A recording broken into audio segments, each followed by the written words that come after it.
Testing, 1, 2, 3, 4.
Good afternoon, everyone. It's Tuesday, May 5th, Cinco de Mayo at 5 p.m. We're going to start our city council meeting, and we'll call roll call, please. Councilmember Bausch? Here. Councilmember Beal? Here. Councilmember Gregory? Here. Councilmember Strong? Here. Mayor Hammond? Here. Tonight, we have closed session items, starting with public employee and performance, and then conference with legal counsel, and then conference with legal counsel existing litigation. So, Elizabeth Hall, can you tell us further what we're going to be talking about? Absolutely. Happy Cinco de Mayo. So we're going in on 3 items. The first is a public employee performance evaluation regarding the city manager. The second is conference with legal counsel regarding existing litigation pursuant to Government Code Section 54956.9D1. And the case is John Borst versus the City of Paso Robles. And then a second case, again, under the same section, and it is again John Borst versus the City of Paso Robles. He has filed 2 pieces of litigation against the city, so it's listed twice. That is not an error. Okay, thank you very much. Open up then public comment regarding closed session matters. Anyone in the audience like to say anything about these before we go in? Seeing none. Anyone online, Melissa? No, sir. Okay, we'll go ahead and adjourn to closed session and reconvene at 6 p.m.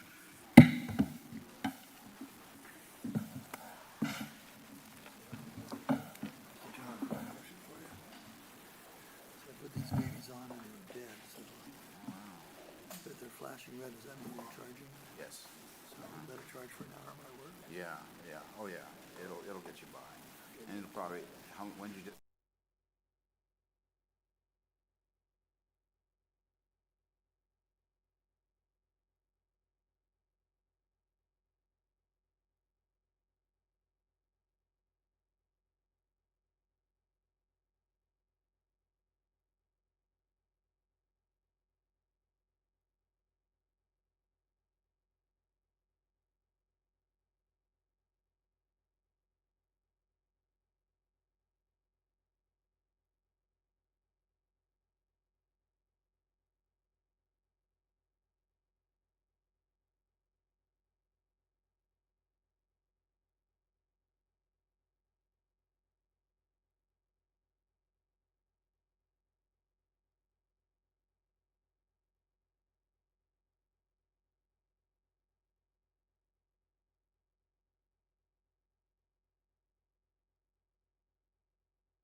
Testing.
Good evening, everyone. It is 6 p.m., and this is Tuesday, May 5th, Cinco de Mayo, and Norris Meeting Room for Paso Robles City Council meeting. We'll begin with roll call. Melissa? Councilmember Bosch? Here. Councilmember Beal? Here. Councilmember Gregory? Here. Councilmember Strong? Here. Mayor Hammond? Here. We'll all stand for the Pledge of Allegiance, led by Councilman Strong, and remain standing for Pastor Stephen Anastasia in the Church of Nazarene. With me, please. I pledge allegiance to the flag of the United States of America and to the republic for which it stands, one nation, under God, indivisible, with liberty and justice for all.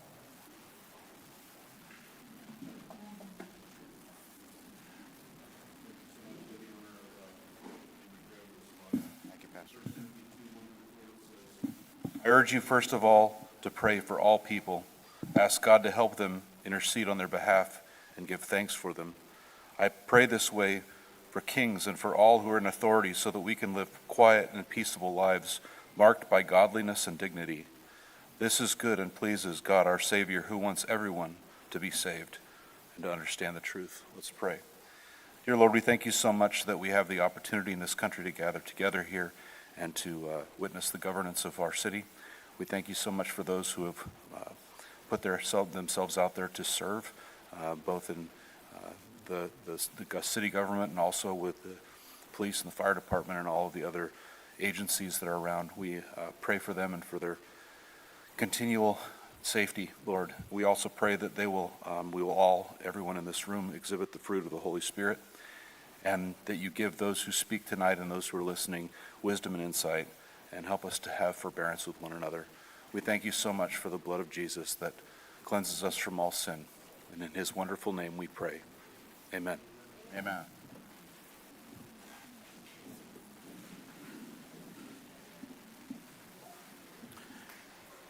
We'll have staff introductions beginning on my right. Melissa Martin, City Clerk, joined by Mary Sponholz, Deputy City Clerk. Warren Frace, Community Development Director.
Chris Hewat, City Manager. Elizabeth Hull, City Attorney. All right, welcome everyone. Thank you. We'll then move on to report out from closed session. Legal Counsel Elizabeth Hull, can you tell us what happened there? Yes, thank you, Mr. Mayor. The council went into closed session on 3 items. The first was public employee performance evaluation regarding the city manager. There's no reportable action. The second 2 items are 2 pieces of litigation filed against the city by John Borst, and there is no reportable action. Okay, thank you.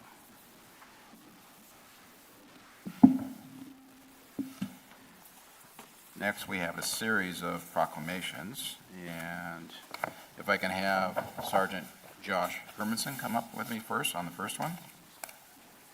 And- Yeah, or all of them too. Yeah, I'd love to see everybody. If all you guys would like to come on up. Came here for a reason, right?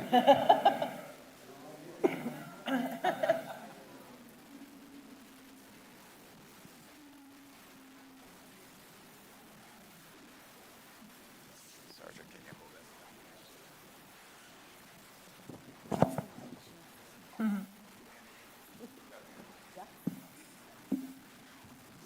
feel very safe tonight.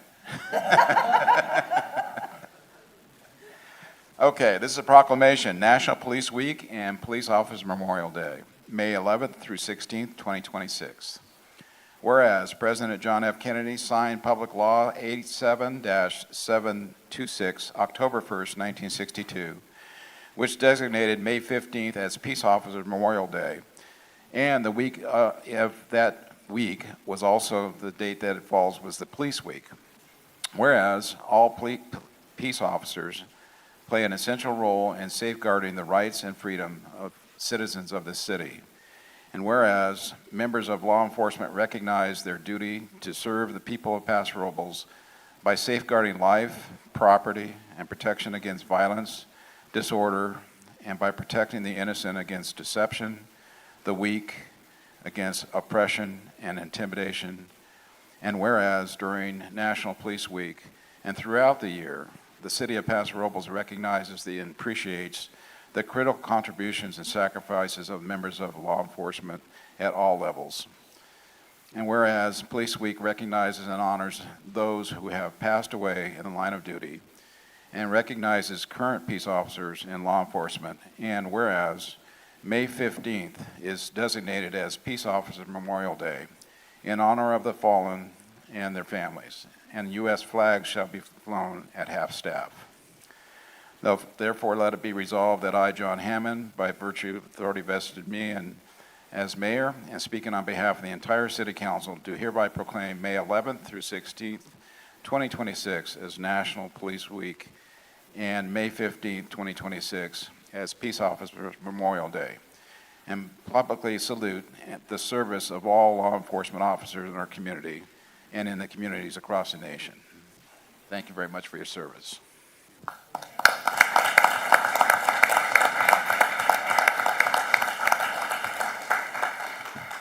On behalf of the Paso Robles Police Department, we'd like to thank the council for doing this proclamation. Obviously, this is a pretty important week for us. This is a week of remembrance of our brothers and sisters that have kind of given the ultimate sacrifice for their communities. So once again, we'd like to thank the council, we'd like to thank the community for always supporting us. It's a wonderful place to work. We feel supported, and these guys go to work every night and every day to take care of this community, and we're proud to do it. So thank you again. Thank you, Sergeant.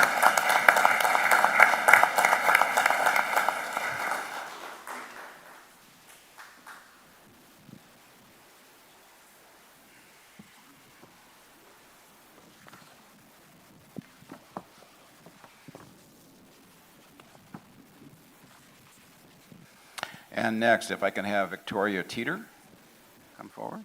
Victoria. And all the water safety folks. Victoria, can you hold that phone? This is a proclamation recognizing May as Water Safety Month, where it is important for families and individuals of all ages to understand the importance of water safety guidelines. And whereas drowning is the leading cause of unintentional injury-related deaths from children 1 to 4, and the second leading cause of children from 5 to 17.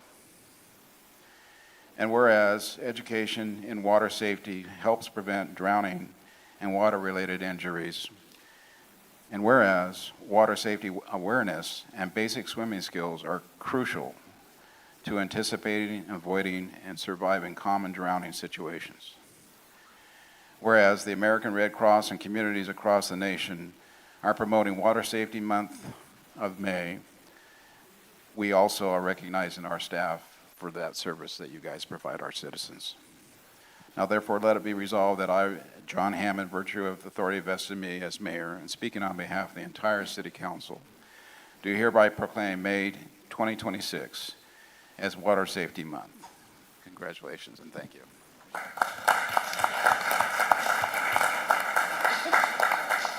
I just want to say thank you to Mayor Hammond and the entire city council for recognizing Water Safety Month with this proclamation.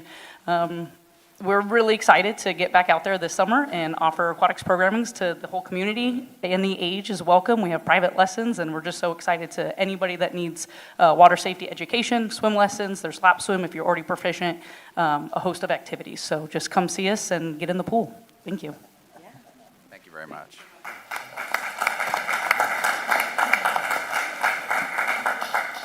Can you pull that? And if I could have Stacy Jacob and Tracy Dotterman come on up. Thank you. And everyone else. Matt? Yeah. Would one of you guys like to hold this one? Great, welcome.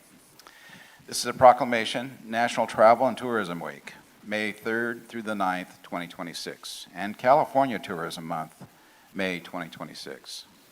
Whereas travel is an economic powerhouse of every state in the nation and the country, generating $2.9 trillion in economic output in 2025 and supporting 15 million American jobs. And whereas the tourism industry remains a foundational force, ranking California as the leader in the United States, supporting 1.17 million jobs and $159 billion dollars in revenue in 2025, a pillar of the world's fourth largest economic generator, California.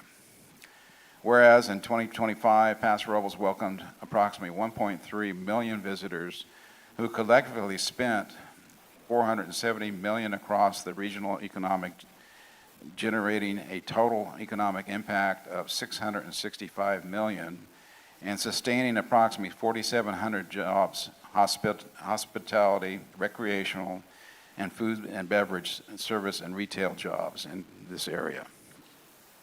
And whereas visitor activity in 2025 generated $44 million in state and local tax revenues, including $9.3 million in transient occupancy tax, $16 million in sales tax. These visitor collected taxes account for 37% of our Paso Robles general fund and provide vital support for community and public services such as police, emergency services, and public works. And whereas the Paso Robles wine industry has elevated the region's cultural landscape, fostering a vibrant downtown, Michelin-recommended dining, a distillery trail, craft breweries, and celebrating attractions like Sensorio, Vina Robles Amphitheater, and 10 City District, enriching the visitor experience and community life. And whereas at the annual Hospitality and Tourism Awards, this May 7th, 2026, Travel Paso and the tourism community will recognize the region's extraordinary individuals whose hospitality and leadership have impacted Paso Robles as a tourism destination.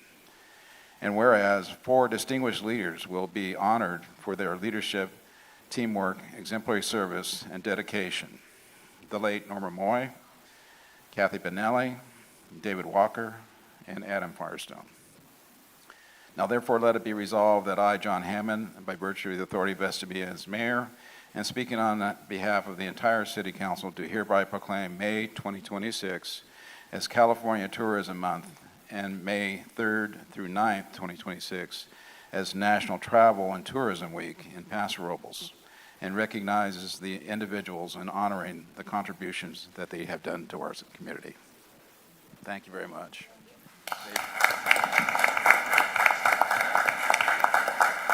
Thank you, Mayor and members of City Council. On behalf of Travel Paso and our entire tourism community, it's an honor to accept this proclamation recognizing National Travel and Tourism Week and California Tourism Month.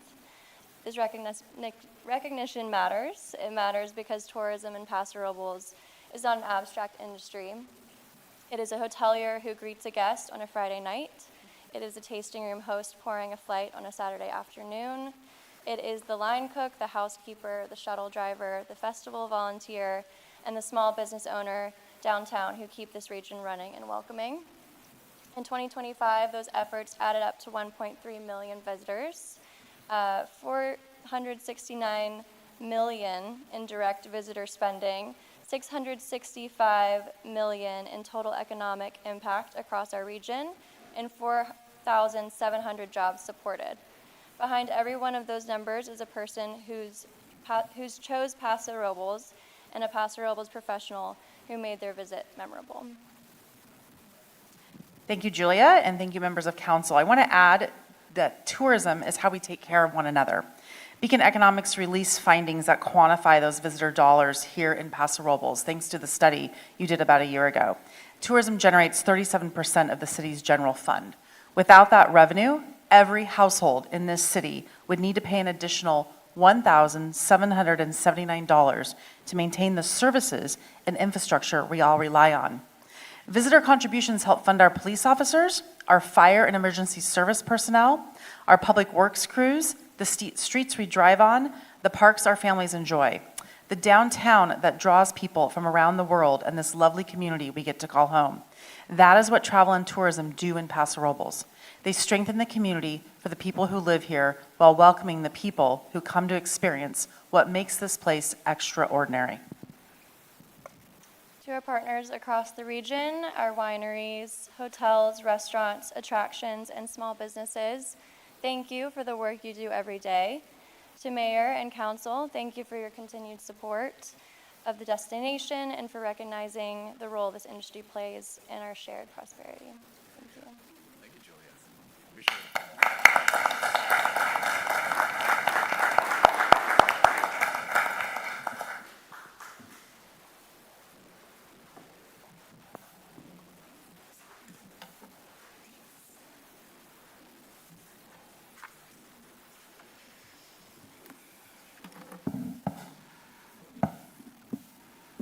Okay, moving on, we have capital projects report. Deedus, do you have that for us? Yes, good evening, Mayor, members of the City Council, and members of the audience at tonight's meeting. This is my monthly status report of all our projects in the city of Paso Robles. So the first batch of projects I will be reporting on are the projects that are in progress.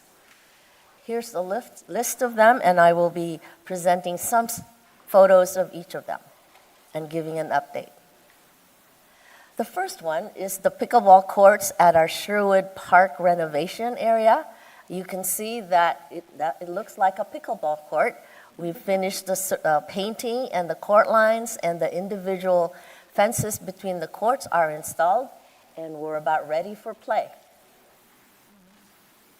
We still have a few things to cover. We're still waiting for PG&E to give us power so we can turn on the lights, a few more testing of our irrigation system.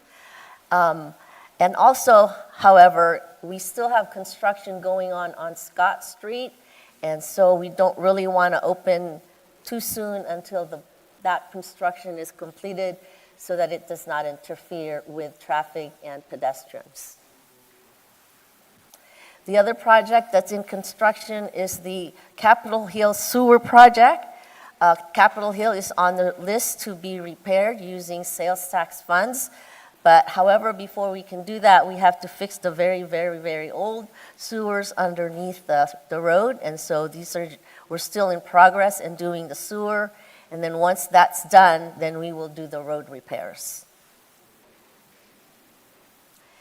I'm pleased to announce that Measure I-24 funded the road repairs in the Sierra Bonita Village.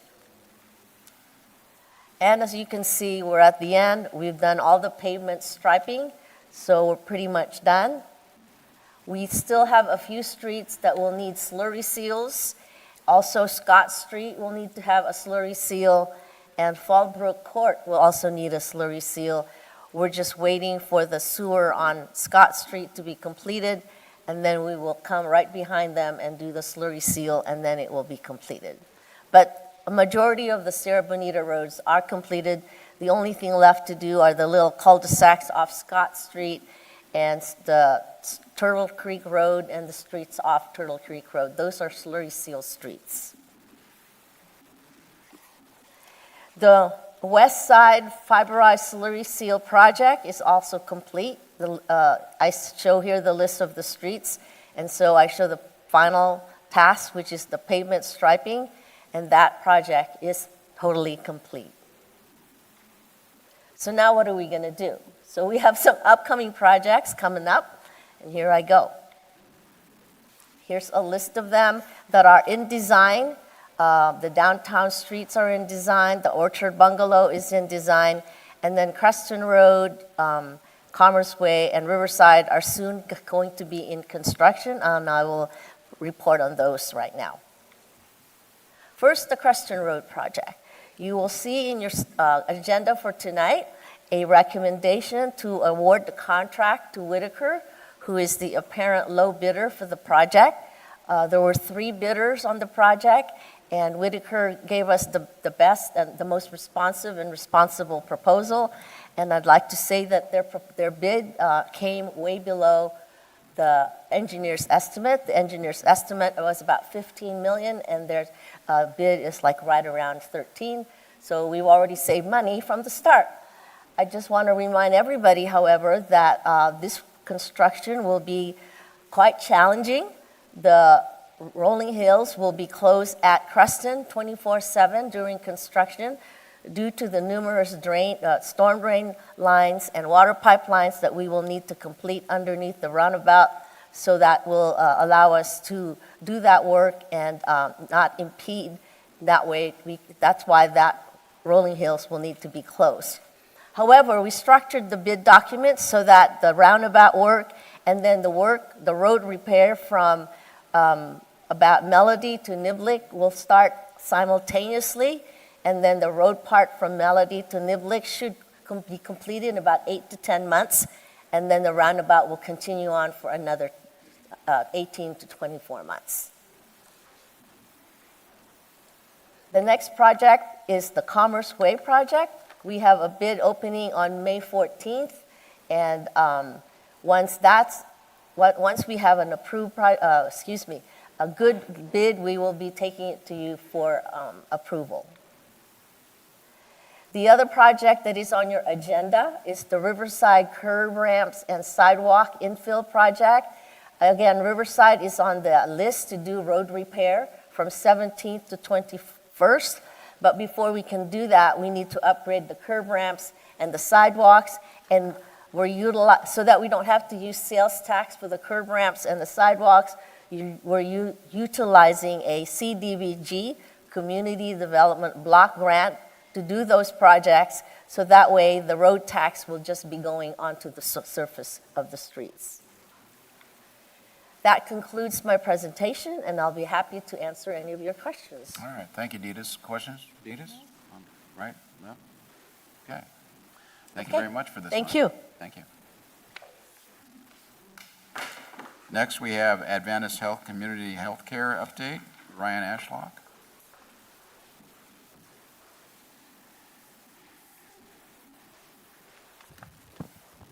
Good evening. Thank you for the opportunity to be here with you.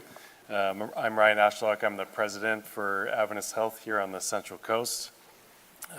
Want to share with you a couple updates about what's going on across our organization. We've now been in the community for about 2 years, and given this is our first opportunity to get in front of this group, just want to provide a high-level overview of our organization and where we're focused. And so, again, thank you for the opportunity.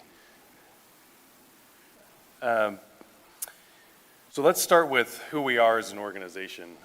Adventist Health has been around for a long time. We're a 27 hospital system. We span 3 states, primarily in California. The bulk of our hospitals are here in California. 23 of our 27 are here. We have 3 in Oregon and then 1 in Hawaii.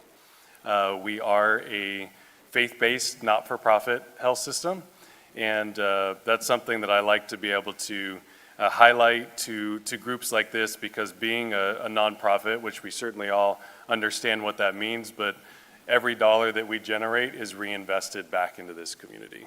And we're so blessed and honored to be able to be the primary healthcare provider up here in North County with Twin Cities, and then also the hospital at Sierra Vista and SLO. But to be able to invest back into our community and really our shareholders, our community and our people, and really are proud to be able to invest back into our community and provide access to high-quality healthcare. And certainly we know in a community like this, access to healthcare is challenging, and we'll talk a bit about what we're doing to help solve that. As an organization, we're really focused in 5 different areas: people, access, facilities, technology, and our community. I'm going to start with talking about people first. Something that we say a lot in healthcare is that patients are at the center of everything that we do. And while that's absolutely true, who is the ones that are caring for those patients? It's our people.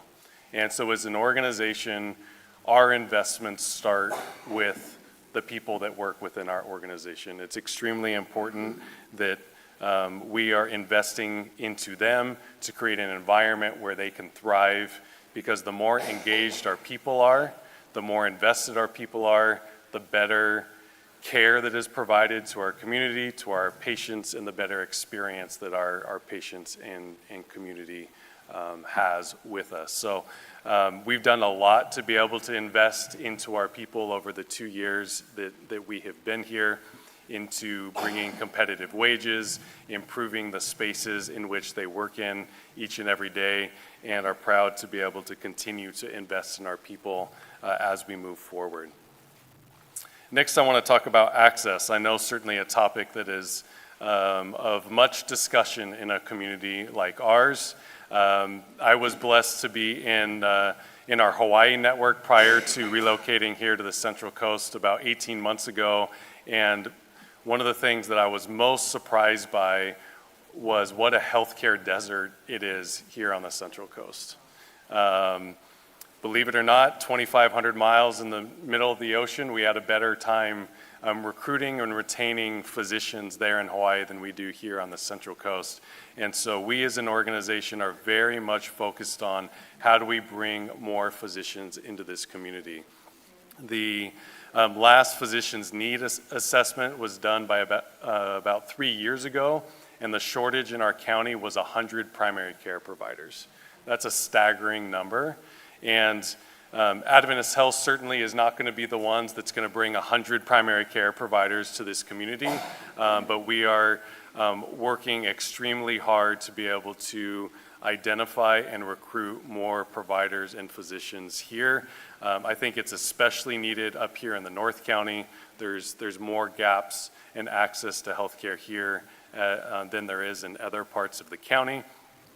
We have engaged with a national physician recruitment firm that really specializes in communities like ours to help us tap into their Rolodex, if you will, to give more awareness to our community and the opportunities that exist here. And we have started to see some benefits of that work, of more providers coming into our community. But that's going to be an ongoing focus of ours as we move forward. Facilities is another important investment that we are making, and I want to talk about both our investments that we're doing here in North County and also a recent announcement that we made in terms of our investment that we're doing at Sierra Vista. As we think about North County healthcare and Twin Cities, again, recruiting primary and specialty care providers has to be a key focus, and it is. We're also focused on strengthening our inpatient, emergency, and imaging services.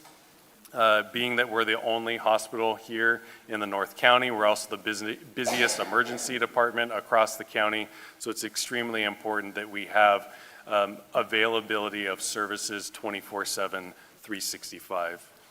We're also working on upgrading technology across our organization. I'll talk about that here more in a bit, and then some operational systems that improve the access and reliability of our organization and make for a better patient experience. And then making targeted investments into our physical plant. We're actually quite blessed that the physical plant at Twin Cities is a really good one. When you compare that to our other hospital of Sierra Vista, Twin Cities is in much better shape. And the tower that was built is about 20 to 25 years old. And believe it or not, in healthcare, having a tower that's that age is actually relatively new. So we are very much pleased with the status of our physical plant of our hospital up here in the North County. Do want to talk a bit about, real quickly, about our investment that we're putting down at Sierra Vista.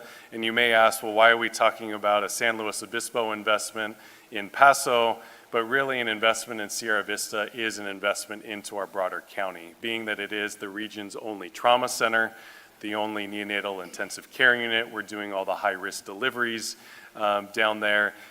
Investing into that physical plant, into that hospital, is something that our entire county is going to benefit by. And so over the next several years, we will be investing over $220 million into Sierra Vista, bringing a new emergency department, new labor and delivery and postpartum units, new operating and procedure rooms, a new intensive care unit, and then we're also privatizing some of our inpatient rooms. I didn't mention on the last slide, there's also significant expansion that we're doing up here in the North County.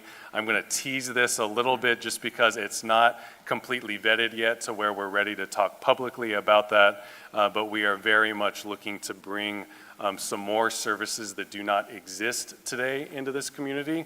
One of which that I should highlight is our empath unit that we are opening at Twin Cities later on this year, or potentially early in 2027. It will be the county's only empath unit. What is an empath unit? For individuals that are suffering from a behavioral health or mental health crisis. Currently, they come through our emergency departments. They stay in our emergency departments until they can be transferred to the appropriate inpatient facility.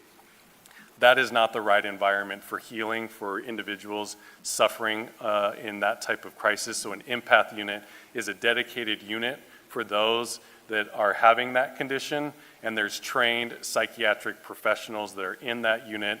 They're intended to be there for up to 23 hours while we work to be able to transfer them to the appropriate setting. And so we see that unit as being something that'll be highly beneficial for Twin Cities, but beneficial across the county, given that the only other unit like that exists down at Marion in Santa Barbara County.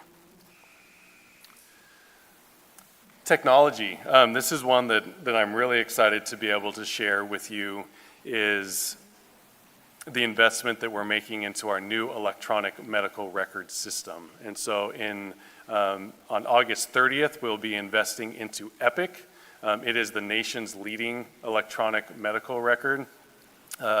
Many health systems are already on Epic, and if they're not, they are transitioning to that health system, or to that electronic medical record. Why is that relevant to you all and to our community? For a couple reasons. One, it's going to really transform the way that patients can interact with our system.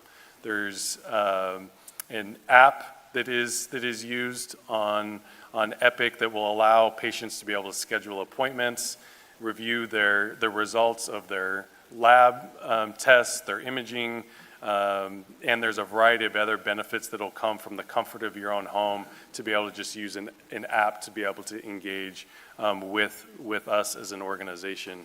In addition, as we talk about the challenges that exist from a primary care and specialty recruitment perspective, something that we'll be deploying in our outpatient clinics is called ambient listening.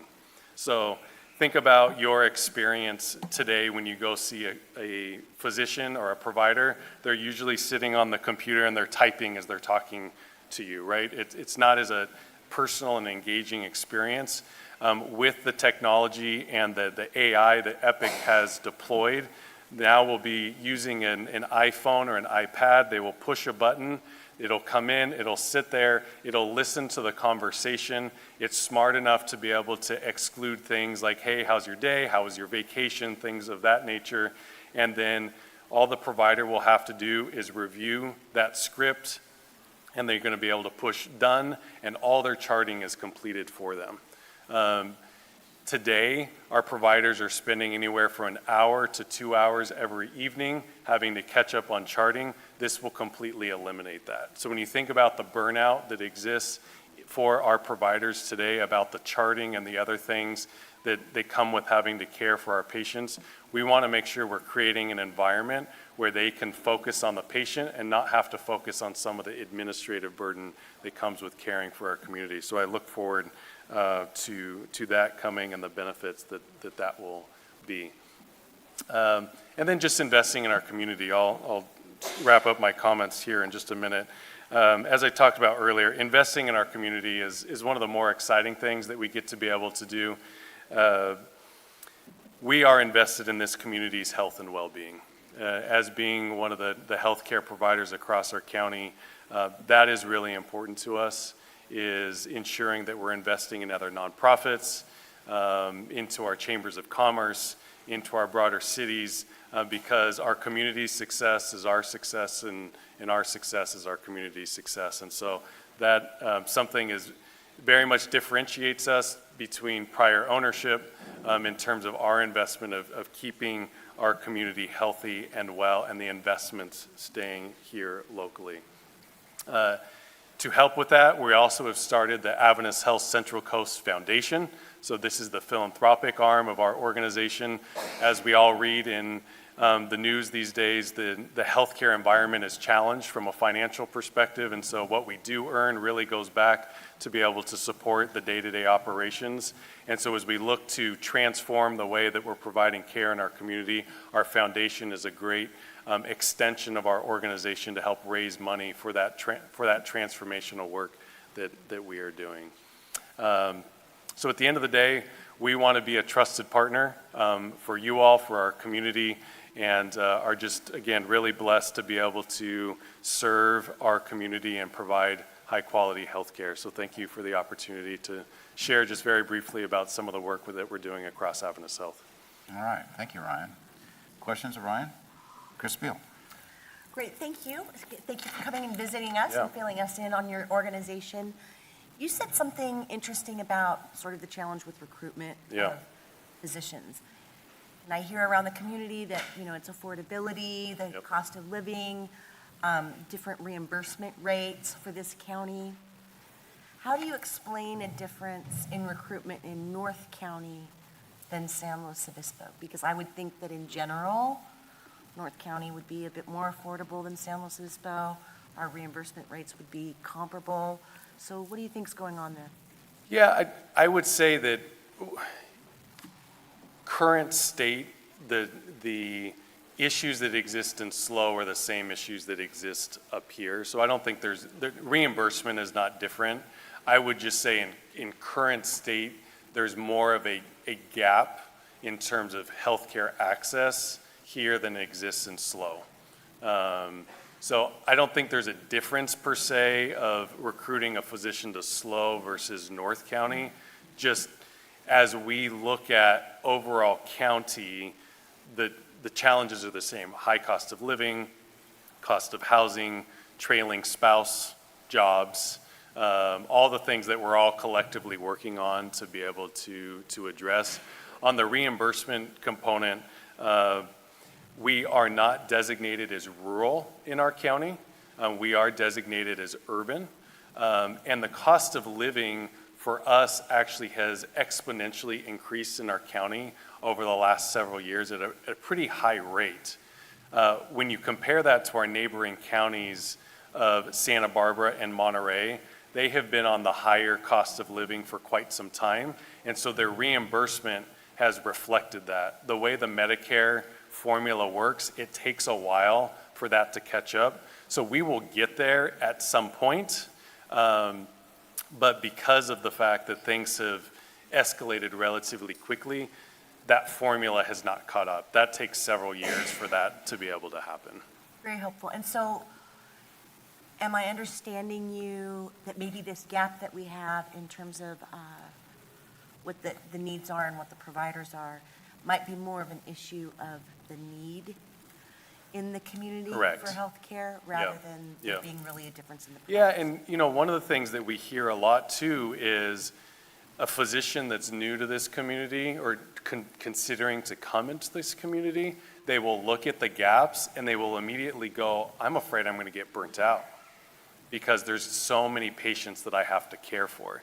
So what I try to be able to tell them is, actually, it's great for you because you're going to be busy immediately from day one, because in some communities, that's a challenge. Is there enough business for me to be able to build a practice? Well, there's absolutely enough business in a community like ours to be able to build a practice. Great. Thank you. Yeah, thank you. Councilman Bausch. Just a quick, thank you, great presentation, hit a lot of great points. Point of clarification, you said that we are designated as urban and not as rural? Correct. For And- Medicare purposes, For Medicare, yes. correct. Yeah. And how long has that been? Is that relatively new? We've No, always I been thi- told that we've been rural, and that's a big challenge for Right. reimbursement and recruitment. Right. That's why I brought it up, because I've heard that since I've been Sure. in the community of this rural designation. There may be other rural designations that our county may have, but from a Medicare reimbursement purposes, we are classified as urban and have been, as far as I know, for quite some time. You have to be relatively small to be classified as rural. Even, we have quite a presence in the Central Valley. Yeah. And even our hospitals over there are still technically designated as urban. But because they are a medically underserved area, they qualify for rural health clinics, which gives enhanced reimbursement. That is not something that we qualify here in San Luis Obispo County. And then in terms, thank you for that clarification. In terms of catching up, is there anything that we can do to accelerate that? Yeah, it's a very challenging, it's a zero-sum game, if you will, right? Because it's a fixed system. So it means that for our reimbursement to go up, somebody else across the country is going to have to go down. And as you might imagine, that's going to be a pretty challenging scenario to be able to go to another state and say, hey, you're going to get reduced reimbursement so we can spend some more money in California. So while that's something that we hope for, the likelihood of actually getting some progress on that is relatively slim. And that's where we've got to look at some other creative ways to be able to enhance reimbursement outside of the government-based payer system. And anything that we can do collectively throughout the county, would love to hear from you if you put something together. Yeah, and I appreciate that. I think a lot of it is just talking in places like this about the challenges that exist and having more of our community be aware of the fact that advocacy is really, really important, because we know what are some core tenets of a community: strong education and strong healthcare, right? And so the more that we can talk about that openly in our communities, and we're going to be doing some more, especially with the HR1 that's coming down here and the cuts that are coming to our Medicaid or Medi-Cal system.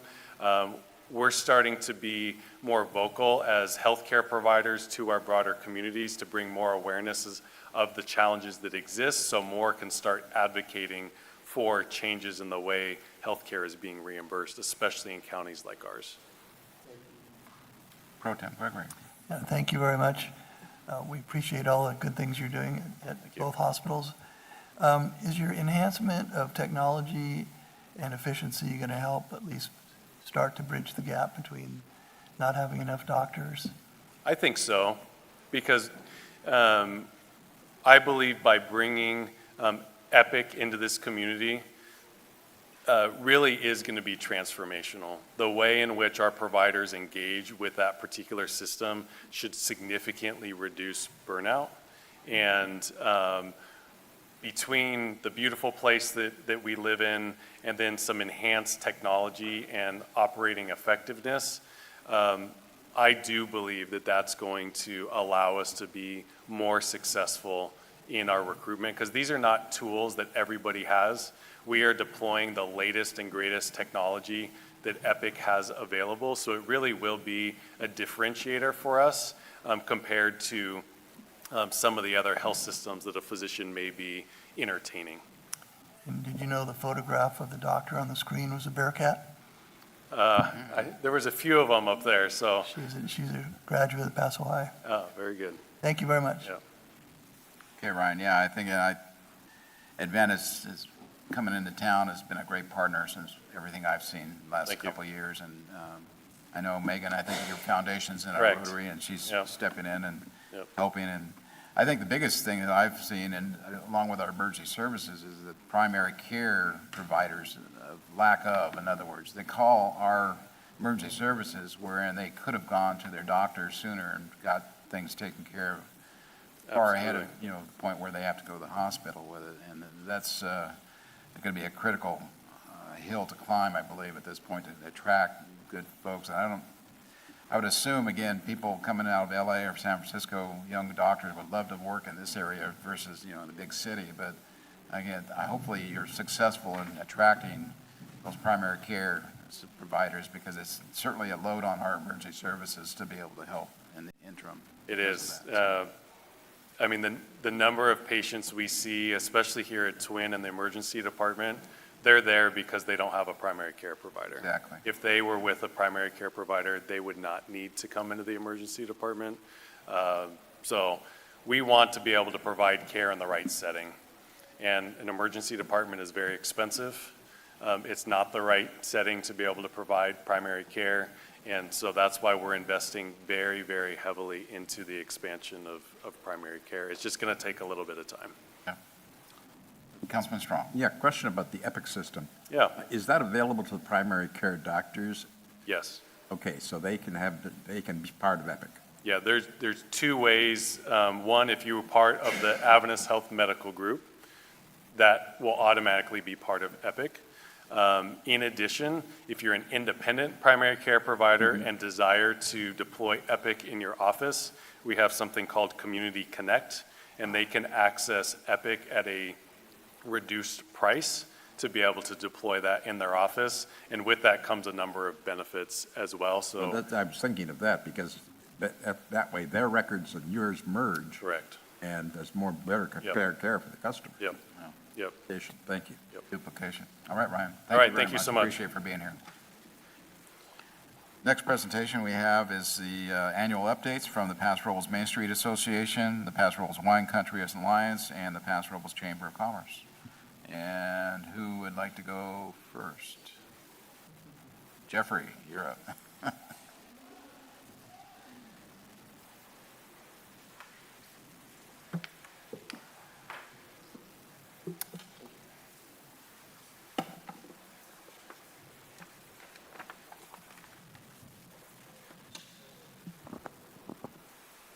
Good evening. Welcome. Everyone. Mayor Hammond, Pro Tem Gregory, Councilwoman Beal, Councilman Bausch, Councilman Strong. Happy Cinco de Mayo. I hope you enjoyed your tacos from Jeffrey's Wine Country Barbecue today. Today we celebrate Cinco de Mayo and the Mexican Army's victory over Napoleon's French Army at the Battle of Puebla on May 5th, 1862. And as you may know, at that time in our history, America was 1 year into our Civil War, and it has been said that had Napoleon's army defeated the Mexican army at the Battle of Puebla, it would have made it much easier for Napoleon's French army to invade America during a very difficult time in our American history. So today we celebrate our mutual camaraderie and honor California Mexican-American culture. And on a personal note, today I also celebrate 19 years of being a resident of Paso Robles and Templeton. I officially moved to Paso from Mammoth Lakes, California on Cinco de Mayo, 2007, and I consider it one of the best decisions I've ever made. So I'm glad to be here today. I want to thank you all for having me here tonight to share with you the Paso Robles Downtown Main Street Association's annual report. I would also like to thank our distinguished city manager, Mr. Chris Hewitt, and his incredible city staff, especially Economic Development Manager, Mr. Paul Sloan, for all your efforts in helping to support the Paso Robles Main Street Association. Well, we love our community, and we know you do too. We appreciate all the time and hard work you put into helping make the city of Paso Robles one of the greatest communities in the entire country.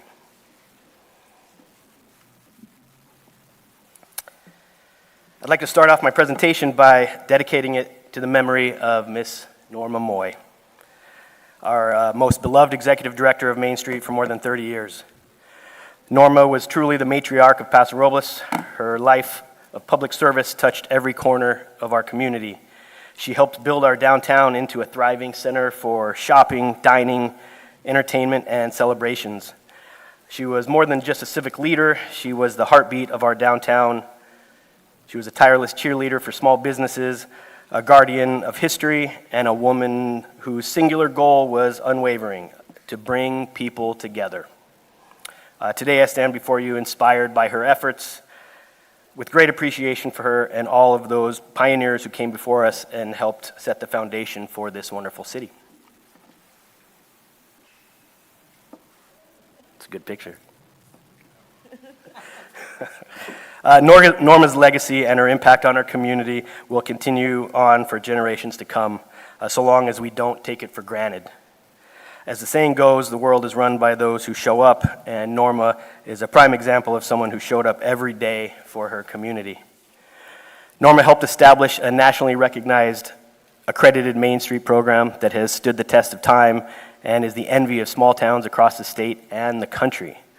Under her leadership, Paso Robles earned the 2004 Great American Main Street Award. She helped to establish several events that have become woven into the fabric of the community life here in Paso Robles, including the Vine Street Victorian Showcase, the Christmas Light Parade, and the Teddy Bear Tea, which we will, my Main Street Association will be renaming Norma's Teddy Bear Tea. She helped to establish the downtown tree lighting ceremony in the downtown city park, along with many other events that we at the Main Street Association will continue on in her honor, should you allow us. She was a force of nature and worked tirelessly to promote local business in the downtown district and nurtured long-standing relationships with city officials to help build a better, stronger Paso Robles. Norma fought fiercely to protect downtown Paso Robles' beauty, charm, and sense of place, and because of her leadership, it remains the incredible gathering spot that it is today. Because of the work she put in and the work we continue at the Main Street Association, Paso Robles recently earned national attention as a USA Today 2026 Top 10 Best Main Streets in America. Our organization is a cornerstone to the foundation that built this community, along with the other community organizations that continue to spread the word about Paso Robles. As you can see, we've been mentioned quite a few times in the last decade alone. This was a great honor for our community. We got a lot of support from not just members of our community, but from around the country voting for us. So to get a top 10 nod as one of the best downtown districts in America was quite a tribute. And as you can see, Best Wine Region has been named several times. Tip my hat to some of our colleagues in the wine industry. The mission statement of our organization says it all. The Paso Robles Main Street Association will actively create and implement a comprehensive program that will effectively restore, promote, and enhance the economic vitality and unique historical value of our downtown while maintaining its friendly community atmosphere. We take that mission and that responsibility to heart, and we wish to continue our mission for many years to come. The 4 organizational pillars of the Paso Robles Main Street Association include the Design and Economic Vitality Committees, the Promotions Committee, and the Board of Directors. These pillars, set forth by the National Main Street Association for more than 40 years and were established here in Paso Robles in 1988, have helped build a strong and lasting economy in our community. We're dedicated to helping local businesses grow and evolve and aiding in the overall quality of life for our residents. I'd like to show you a little more about what these organizational pillars are all about.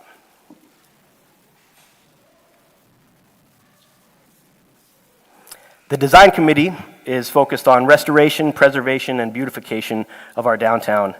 We aim to enhance the visual quality of downtown Paso Robles by establishing guidelines, aiding property and business owners with facade improvements, murals, window displays, street landscaping, and creating an overall welcoming atmosphere in our downtown. A few of the projects we are responsible for include the Downtown Bench Project, which provides beautiful new wrought iron benches with commemorative plaques available for purchase by anyone interested in having a place to memorialize their loved ones. or support local businesses. We also have a program called Support Our Historic Downtown Brick by Brick, and offer commemorative custom engraved bricks to be placed in the downtown sidewalks. These are in addition to other public art projects that the Main Street Association helps to support, including the, what I like to think is now iconic Norma's Alley arch.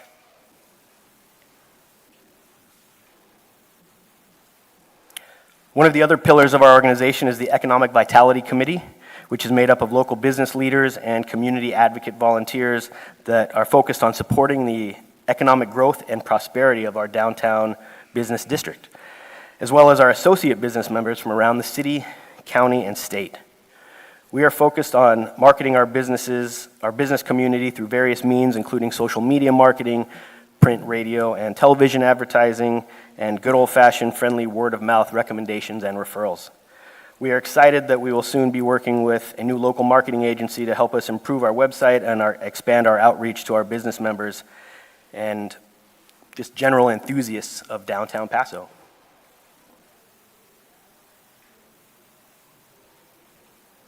The third pillar of our organization is the Promotions Committee, created to organize and promote fun community events throughout the downtown, often centered around our downtown city park.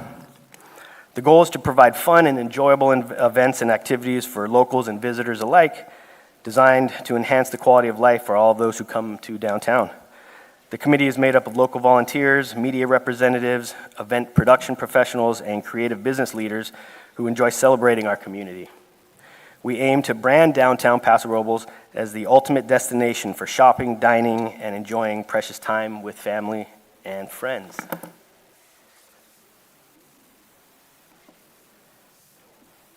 I'm proud to say that the Paso Robles Downtown Main Street Association is responsible for producing and helping to promote more than 18 different events in our community, with many more in the works in the years to come. In the words of Mayor John Hammond, Norma got projects and events, the fun things that people like to do, started in downtown Paso. That was a great quote from a video that we made with her, that the chamber helped with. From the events in the park, like our upcoming Olive and Lavender Festival that is happening this weekend, to the Golden Oak and Honey and Pumpkin Festival in the fall, to signature events like the Taste of Downtown, which will celebrate its 30th anniversary in September.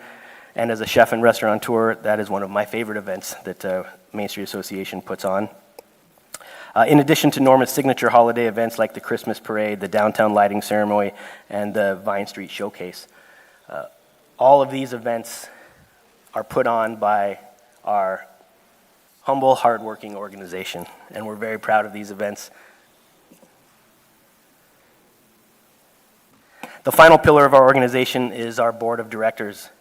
We have a wonderful and diverse board of directors from many different sectors of the business community, including retail sales, restaurant and hospitality, wine and tourism, real estate, local media, marketing and advertising. It is the responsibility of the board of directors to set the association's goals, objectives, budget, and work plan, in addition to fundraising activities. I am proud to have served on the board of the Main Street Directors. I've been proud to serve as a member of the Main Street Board of Directors since 2019, and have served as board president under Norma's leadership since 2022. Soon after Norma passed away on December 15th, 2025, I convened the board for our first meeting. It was then that we all emphatically agreed that it was our strong desire and responsibility to our community to continue Norma's legacy. Soon after is when I resigned my position as board president to take on the interim executive director position. I'd like to give a big shout out of thanks to members of our board, including our interim board president, Margaret Holstein, who's joined us today. Margaret stepped up to take on the interim board president role and has been a strong supporter and a dear friend throughout this entire process. And we have other members of the Main Street Board of Directors here tonight. If I could ask you guys to stand to be acknowledged. That's you guys. There we go. Thank you.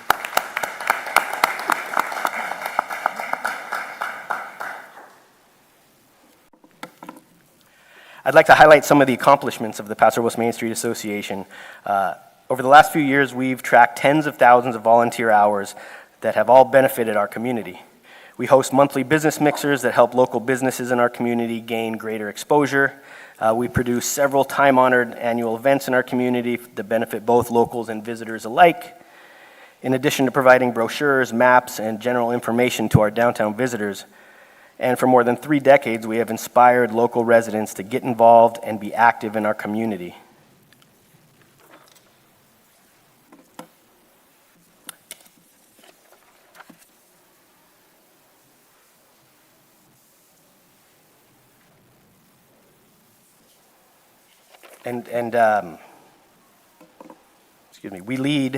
We lead by example. We lead by example by working with other community partners to help make Paso Robles a thriving downtown area. This picture is some of us celebrating with the Paso Robles Wine Country Alliance and the Chamber of Commerce, all of which are here with us today. By working with other community partners to help make Paso Robles thrive, we also work with several other community organizations, including, as I mentioned, the Paso Robles Wine Country Alliance, the Paso Robles Templeton Chamber of Commerce, as well as the Pioneer Day Committee, the California Mid-State Fair, the Hispanic Business Association, the Atascadero Chamber, the Lions Club, and the Elks Club, just to name a few. So we've been really involved in the community for well over 30 years, and we're very proud and honored that our legacy and the legacy that Norma has created has really permeated throughout the entire community. The Paso Robles Main Street Association has had a widespread and lasting impact not only in SLO County, but around the state and the nation as well. Pictured here is one of the most iconic images of our downtown, the corner of Park Street and 12th Street, right across from our city park. This image is taken from the California Main Street Association's website, who holds our organization in the highest regards, as the Paso Robles Main Street Association was one of the first Main Street programs in the state.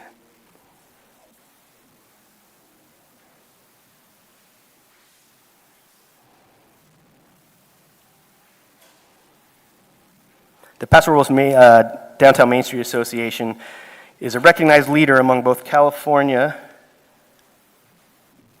and national Main Street associations, as we are focused on building strong partnerships with city staff, other local organizations, business owners, and community members. Despite historical challenges from malls and big box stores and contemporary challenges from online retailers and corporate outlets, our ongoing mission is to enhance our downtown through community involvement, historical preservation, and small business promotion. One of the most incredible points I'd like to share with the council and the community is just how much the Main Street Association does and has been able to accomplish on such a small budget. While we have historically been a volunteer-based organization and will continue to focus our efforts on volunteer recruitment, we are also living in some difficult economic times, as the cost of doing business, putting on events, marketing, and promoting our business district has continued to rise. We receive funding in a few different ways and are always looking for ways to increase our revenues while cutting our costs. From membership dues and donations to event sponsorship and fundraising efforts, we work hard to manage our finances carefully and efficiently. However, I wouldn't be doing my job effectively or efficiently, or representing our members and our community if I didn't say that we could use additional funds to help better improve services and experiences to the residents and visitors of Paso Robles. Based on national averages of government contracts, annual inflationary costs, for cost of living adjustments, we are requesting a modest 3% increase in city funds for the next 2 to 3 year budget cycle if you all see fit. We understand that the current economic conditions are increasingly difficult for our city government officials, small local businesses, nonprofit associations, and charity organizations, especially Paso Robles residents. We have a great deal of gratitude, respect, and admiration for our city manager, city staff, and city council. We believe this is a value-driven investment into our community, and we greatly appreciate your consideration. In conclusion, I would like to thank the Paso Robles City Council, city management and staff, and local residents and visitors to our beautiful downtown for your continued support of our organization and our mission. We are committed to continuing the legacy of Norma Moy and all those who came before us, who have helped make downtown Paso Robles one of the most beloved communities in the country. With your help, we will continue to grow and thrive. The Paso Robles Downtown Main Street Association is a symbol of our community heritage where everyone comes together. I appreciate you guys' time and allowing the Main Street Association to share our annual report. And if you have any questions, I'm happy to answer them. Thank you, Jeffrey. Questions of Jeffrey? Okay, thank you very much. Fantastic, thank you. Evening, Council. Dale Guston. I want to thank Jeffrey for stepping up and doing the excellent job he's doing. I'm a lifetime board member of Main Street, and since I retired, I've become a volunteer. And when I first came to town, I remember when John Hammond was a volunteer for the fire department. And that's mainly what we had for a fire department in those days. John, you remember that. So volunteerism is what's made this city great. And in the history of Main Street, if you look back, we've suffered through some depressions. We thought maybe Walmart Plaza would take away a lot of our business, but we decided not. We offer something in the downtown that they can't get at Walmart. And I don't have any qualms with Walmart offering what they do. But Main Street has succeeded because of all the merchants in the downtown and our Main Street board. And that's all I want to add. Thank you. Thank you, Dale. Next, we have Joel Peterson, Executive Director of Wine Country. Welcome, Joe. Hello, thank you for having me tonight, Mr. Mayor, City Council, City staff, community. My name is Joel Peterson, CEO of the Paso Robles Wine Country Alliance. Tonight, I'd like to walk us through our role, our responsibilities, and how we partner with the City of Paso Robles to support the economic vitality of the city. I also want to frame this really clearly from the outset. We don't view the city's contribution to us as a donation. It is an investment in the vitality of the city and the economic engine that drives our region. So at our core,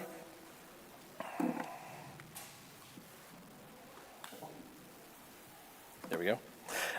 This partnership is really focused on one thing: strengthening the long-term viability of the Paso Robles wine industry, and in turn supporting the economic health of this community. The city's annual contract with us hits 5 key pillars. On the trade side, we bring in buyers and industry experts to Paso Robles and also take Paso Robles wines into key markets. In the educational side, we provide consistent programming that strengthens local workforce across wineries, hospitality, and businesses. In the marketing area, we focus specifically on Paso Robles wine region, just from the general wine tourism. And then we work closely with the city and partner organizations on a broader economic development efforts and provide the economic marketing assets to support the city initiatives. Everything we do throughout the year is aligned with these commitments. On the greater standpoint, which Stacy referenced earlier, is the economic impact of our region. It generates approximately $2.8 billion in total economic impact, with $1.5 billion directly tied to the wine sector. And most importantly, 37% of the City of Paso Robles general fund is driven by wine tourism. As far as visitation, the region sees over 2.5 million visitors annually, driving spending across hotels, restaurants, retail, and local services. We represent over 22,000 jobs in the wine and wine tourism sector, and 1 in 5 jobs in wine tourism is supported by our industry. We have a small but mighty team here. Many of you are here tonight. We operate across advocacy and community, member services, trade relations, and marketing and communications, which are our 4 key pillars that we'll touch upon next. We really work with local organizations quite well, and it's part of our team's ethos and part of our DNA, our board, our team, and it's really the cornerstone of Paso Wine. It's important to note that success is built through strong collaboration across these organizations, especially with Travel Paso and other partners that impact the city. We share an office with the Chamber of Commerce and meet regularly with the Main Street Association. As far as economic impact, we do give back through our nonprofit foundation. This includes a $62,000 auction this year, and this year alone we'll give $30,000 alone to high school seniors, and we've given away over $150,000 over the last 5 years to high school graduating seniors in the North County.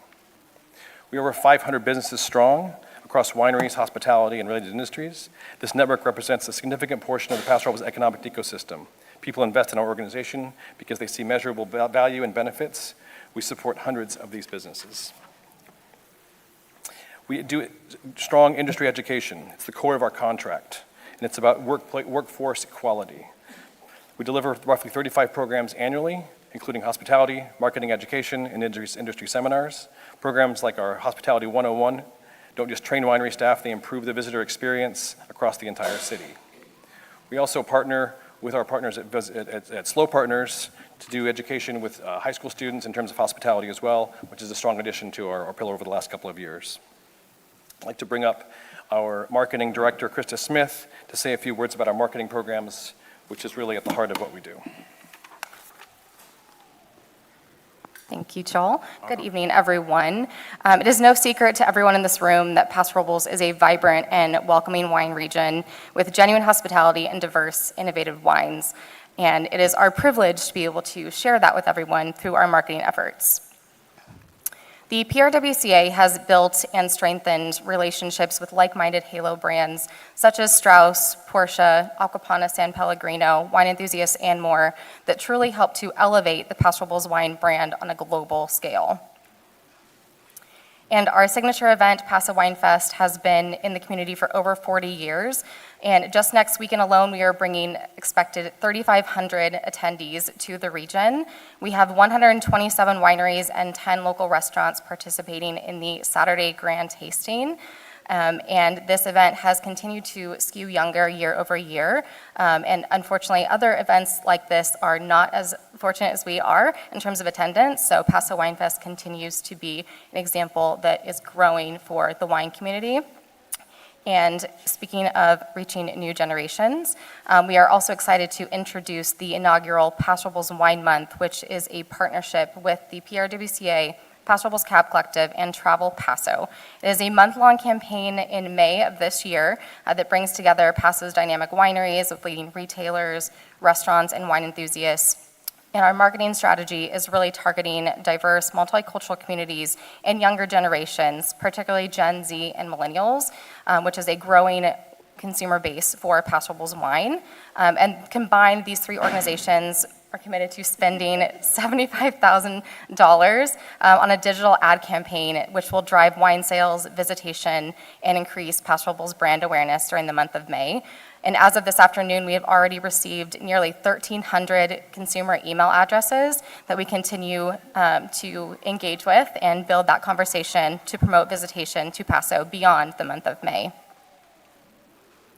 Along with our activations and events locally, we also take Paso wine on the road to continue to connect with audiences from our key metro areas. Earlier this year, we went to the Palm Desert Food and Wine Festival, as well as hosted our own events in Dallas, Texas. And later this year, we'll be taking about 40 wineries on the road to LA and Fresno to meet them where they are and encourage them to come and visit Paso Robles wine country. The PRWCA also runs several ad campaigns throughout the year. Those campaigns last year alone earned 10 million impressions across our Blend Fest, Paso Wine Fest, virtual auction, Harvest Wine Month, and general awareness campaigns.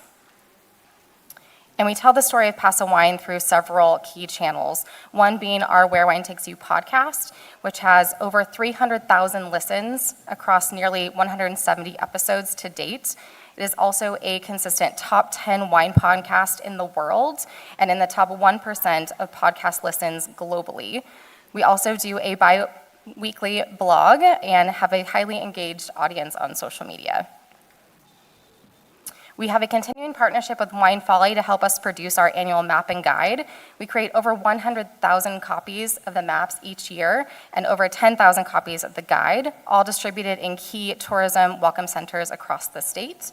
And for those that prefer a digital approach, we have a free Paso wine app that has over 10,000 downloads.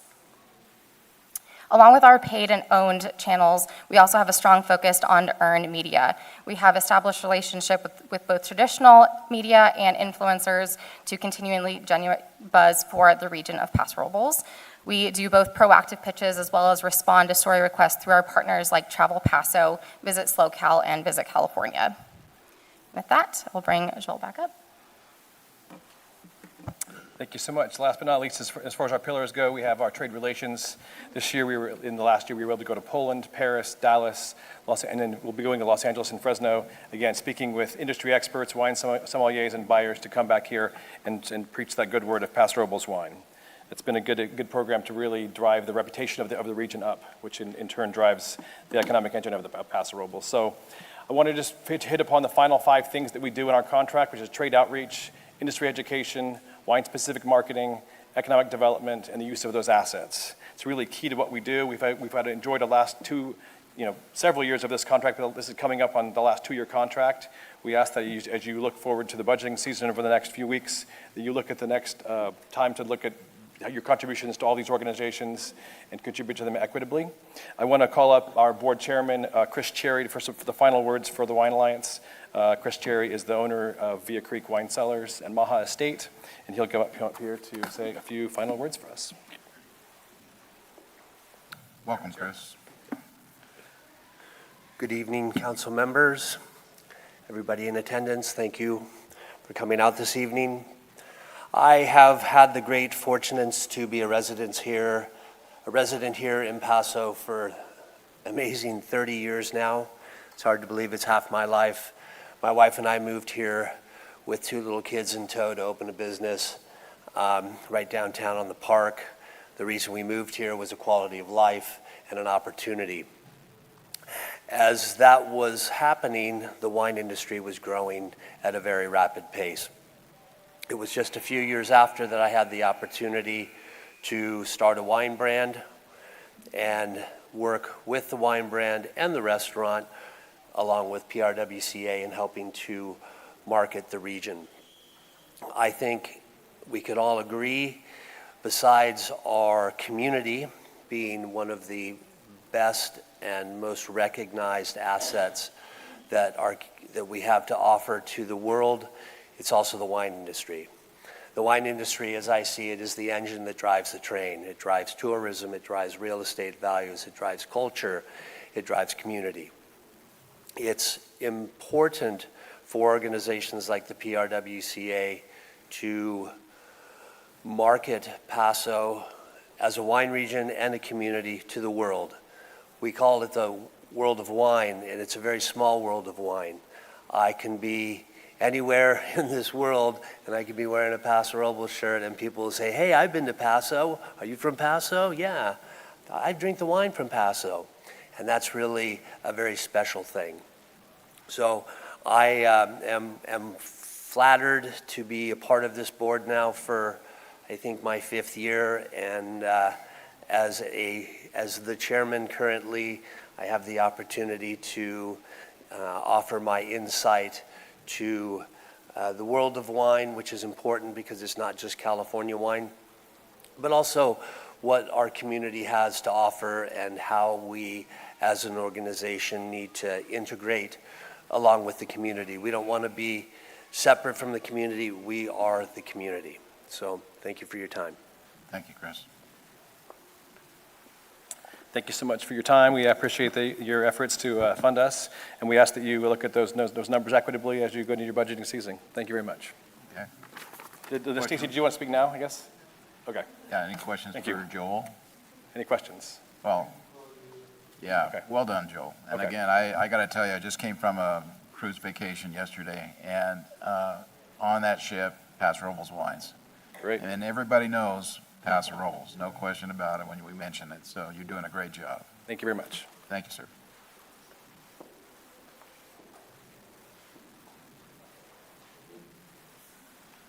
Robert, welcome.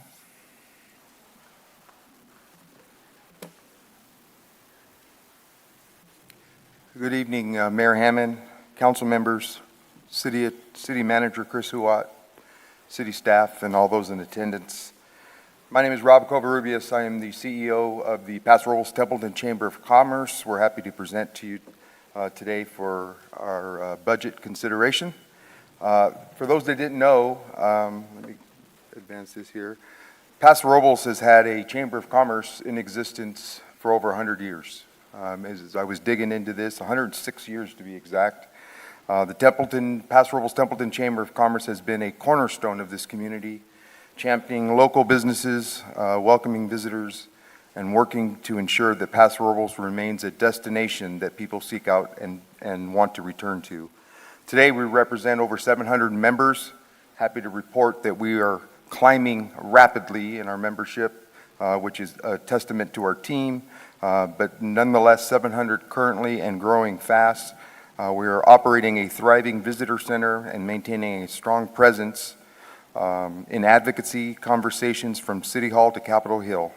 We are more engaged and impactful than ever.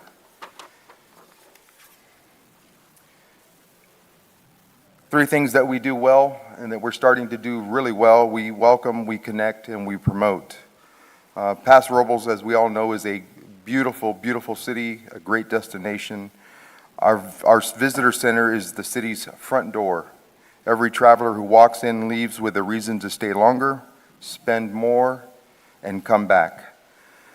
We drive local spending with thousands of referrals made annually to local hotels, restaurants, wineries, and shops. The visitor center is one of the city's most effective economic development tools. We tell our story, from travelers that are travel writers to influencers to group tour operators. We actively market Paso Robles to regional, national, and international audiences. At a glance, who do we serve? So there's three tiers here that I find that are interesting. 55% of the visitors we serve stay at least one night in Paso Robles. That is your common visitor that comes, spends a night, a weekend, whatever the case may be. 17% are locals. Yes, the Chamber of Commerce does deal with a lot of local folks, and we're happy to do that. And then the number that I thought was interesting is 28% neither live in our county or are staying in Paso Robles specifically.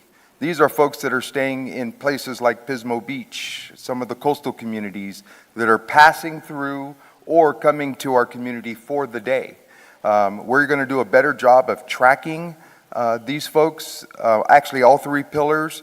To be very, very honest, when I started the role in October, I wasn't happy with our monitoring tool, so we're looking for ways to establish better tools to monitor our visitors that are both local, visitors that are coming from other regions, and just all kinds of different buckets. So we're hoping to have a lot better data that is pinpoint specific on exact numbers of those that are coming to our city and why they're here and where they're spending their dollars.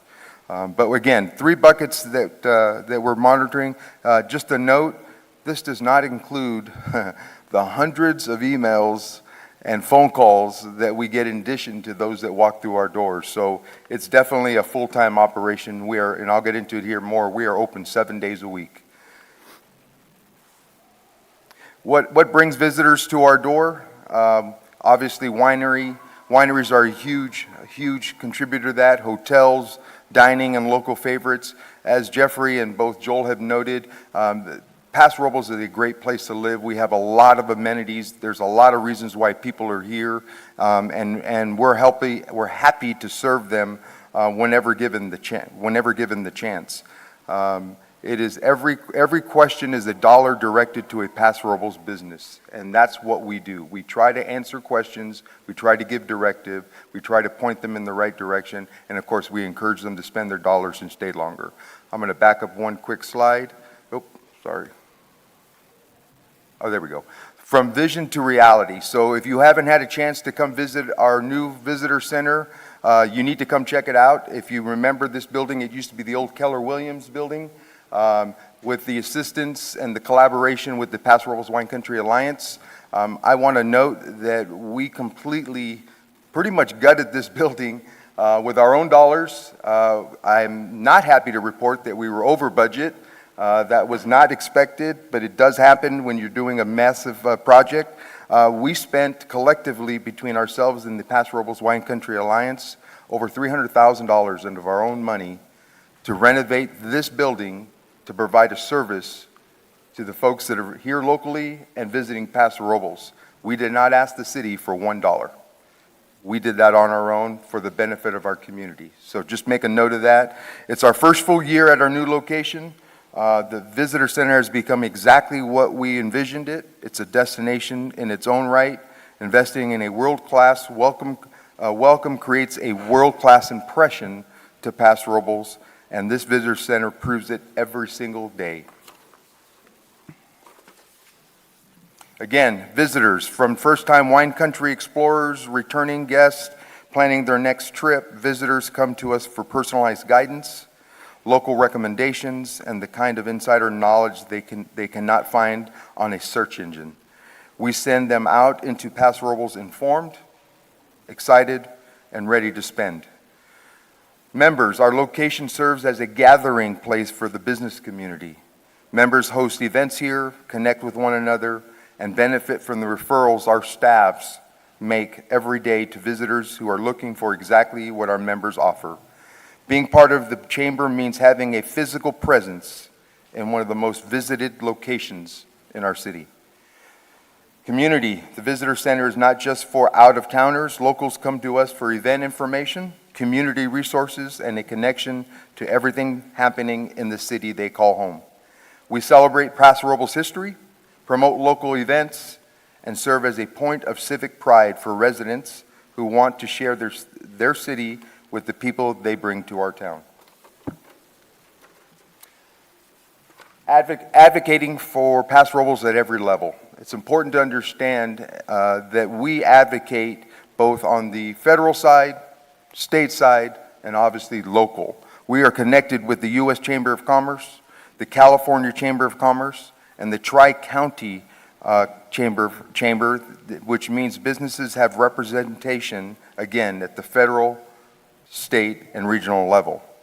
Policies that affect how you do business here are often made far from here. We make sure nobody forgets about Paso Robles when those decisions are having to be made.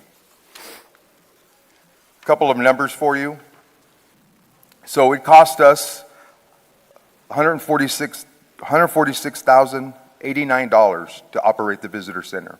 I want to make it very clear, every single dollar that the city invests in our visitor center stays in the visitor center. It is 100% all towards the visitor center. We are open 7 days a week, 50 hours a week.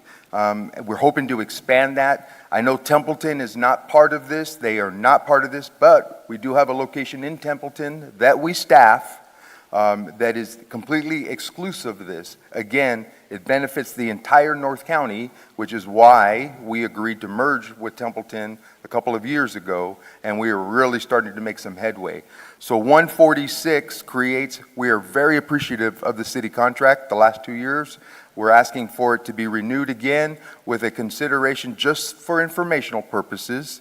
We are at about a $31,000 shortfall. So we take $31,000 out of our normal Chamber of Commerce operating budget to continue to fund and make sure the visitor center is completely funded 7 days a week, almost 365 days a year. We are open a lot. So just for that. Let me make sure I got it here.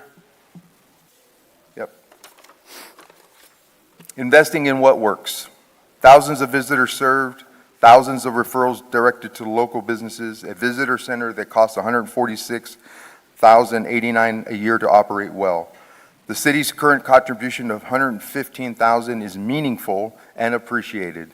We share this full picture with the council in a spirit of transparency, and we trust that this partnership will continue to reflect the value the visitor center delivers to Paso Robles. In closing, I hope that the council and our community have noticed the difference that our chamber is experiencing over the last 6 months. We have been working hard. When I started in October, literally we had one full-time employee and a few visitor center staff. Now we are 10 solid, director of events, director of finance, marketing, sales, visitor, we added more visitor center staff. We are really growing and doing a great job trying to collaborate more with the city, who we appreciate the collaboration with, our community and the local businesses that we serve. Our job is to be a first-class visitor center, Paso Robles, Templeton Chamber of Commerce as a whole. We're not going anywhere. We hope to be here for 100+ more years. We love being part of Paso Robles, and frankly, as a Bearcat myself, 1986, getting ready to celebrate 40-year reunion in 2 months. Proud to call Paso Robles home. Questions? Thank you, Rob. Questions of Rob? Thank you. No, this is amazing again, and you guys, I think of it as a stool, leg on a stool, and all of you guys, as far as what you do for the city and us as that cornerstone, it's a great partnership, and it's what makes Paso Robles Paso Robles. So, again, appreciate your service. Thank you, sir. Yeah. All right, we'll close the presentations and move on to general public comments. This is the time that the public may address the city council on items within its purview but not scheduled on tonight's agenda. Council or staff may briefly respond to statements or questions posed by the public. Please fill out a speaker card and give it to our city clerk before speaking. You'll have 3 minutes. Those people wishing to speak on any item scheduled on tonight's agenda will be given the opportunity to do so at the time the item is being considered. Hi, Linda George, 3126 Spring Street. So you were on a cruise? Well, I went to the Capitol. Some people may find cruises fun, but my car couldn't get there fast enough. I brought you guys some souvenirs. This is the state street, the LAO office, Legislative Analyst Office's full definition of what affordable housing is. The reason why I went to the Capitol was because I have been a representative for GSMOL. Anyways, HCD made a proposal in which they were going to raise the fees for all mobile home owners year by inflation plus rounding up to the next dollar without following the current rulemaking process. So tonight, 1.5 million mobile home owners could rest comfortably. There was 19 of us from GSMOL that were at the Capitol. I was at a very quaint senator hearing, very small room. I was able to testify, and the senators really were upset with HCD. The other reason why I went is because HCD pulled jurisdiction on our fire marshal. He called HCD, gave him information for our park. They told him to put it in writing, and then they told me on the phone it was his jurisdiction. I couldn't be satisfied with that answer, so I elevated it to the executive director of HCD and Don Addis's office. HCD shot back with, it's still not our jurisdiction. So that was the other reason why I went to the Capitol. I was able to talk with Senator Smallwood and the other senators, Hurtado, about the mishandling of the MRL PPP program. So in the future, these types of things won't happen again. In North County, in the North State, it is the fire department's jurisdiction to manage fire lanes and things like that. But I want to thank Fire Marshal Patty for going. For 2 years, I learned how hard it is to iron out some of the littlest issues. For 2 years, this has been bending his ear. And what I'm always pleased with our staff is the extreme amount of patience. So anyways, I have a question regarding the 24th Street on the left turn to Lorena. That is no longer a left turn. You cannot go into their driveway generally on that left because they have a truck block there. So you guys had me up almost on the corner. I made that left turn anyways, not seeing it till it was too late. My question is, do you guys notify the businesses when you cut off the main vein of entrance into their businesses? That's one thing. And then the last thing is that I did get a copy. The Dollar Tree is doing better. They're handling the kids. They're banning them now when they come in and fight and steal. And then the Fox Theater, I'm obsessed with that place. They need to fix their wood front. It is sadly coming off and looking very poorly. Yes? Oh, maybe someone can make a copy? I thought there was 5. Oh, I don't have any more. Oh, boo. Okay, if I can find it. Yeah, we can get you a copy. Yeah. Stacy? Good evening, Mayor, council members. I'm Stacy Jacob, President and CEO of Travel Paso. I'm here tonight to speak on the ongoing collaboration between Travel Paso and the Paso Robles Wine Country Alliance and talk about why this partnership matters more now than ever. We're currently in the month of May, which is Paso Robles Wine Month, as the Wine Alliance mentioned. Right now, we're seeing what happens when our organizations align, coordinate promotions, share storytelling, and visitors arriving for one clear reason: the experience of Paso Robles Wine Country and this amazing community that we live in. Wine has become synonymous with Paso Robles. Wherever a visitor goes in this destination, wine is part of the experience. It's the thread that pulls through every attraction we offer. And looking through May, our priority is Wine Festival. It remains one of the most important drivers of overnight visitation, downtown activity, and economic impact for the city. But wine does not only live at Wine Festival. Wine shows up at the California Mid-State Fair. Wine shows up at the Vina Robles Amphitheater, where every concert goer is a potential wine country guest.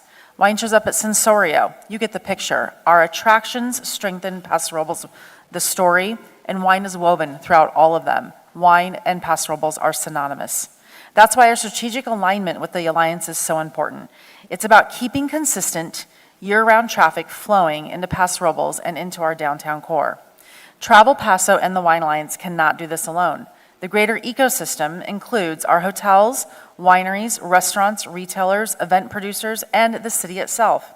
Every one of these partners is feeling the same pressures: shifting consumer behavior, economic headwinds, and a more competitive destination landscape than we've ever seen before. This is a critical moment.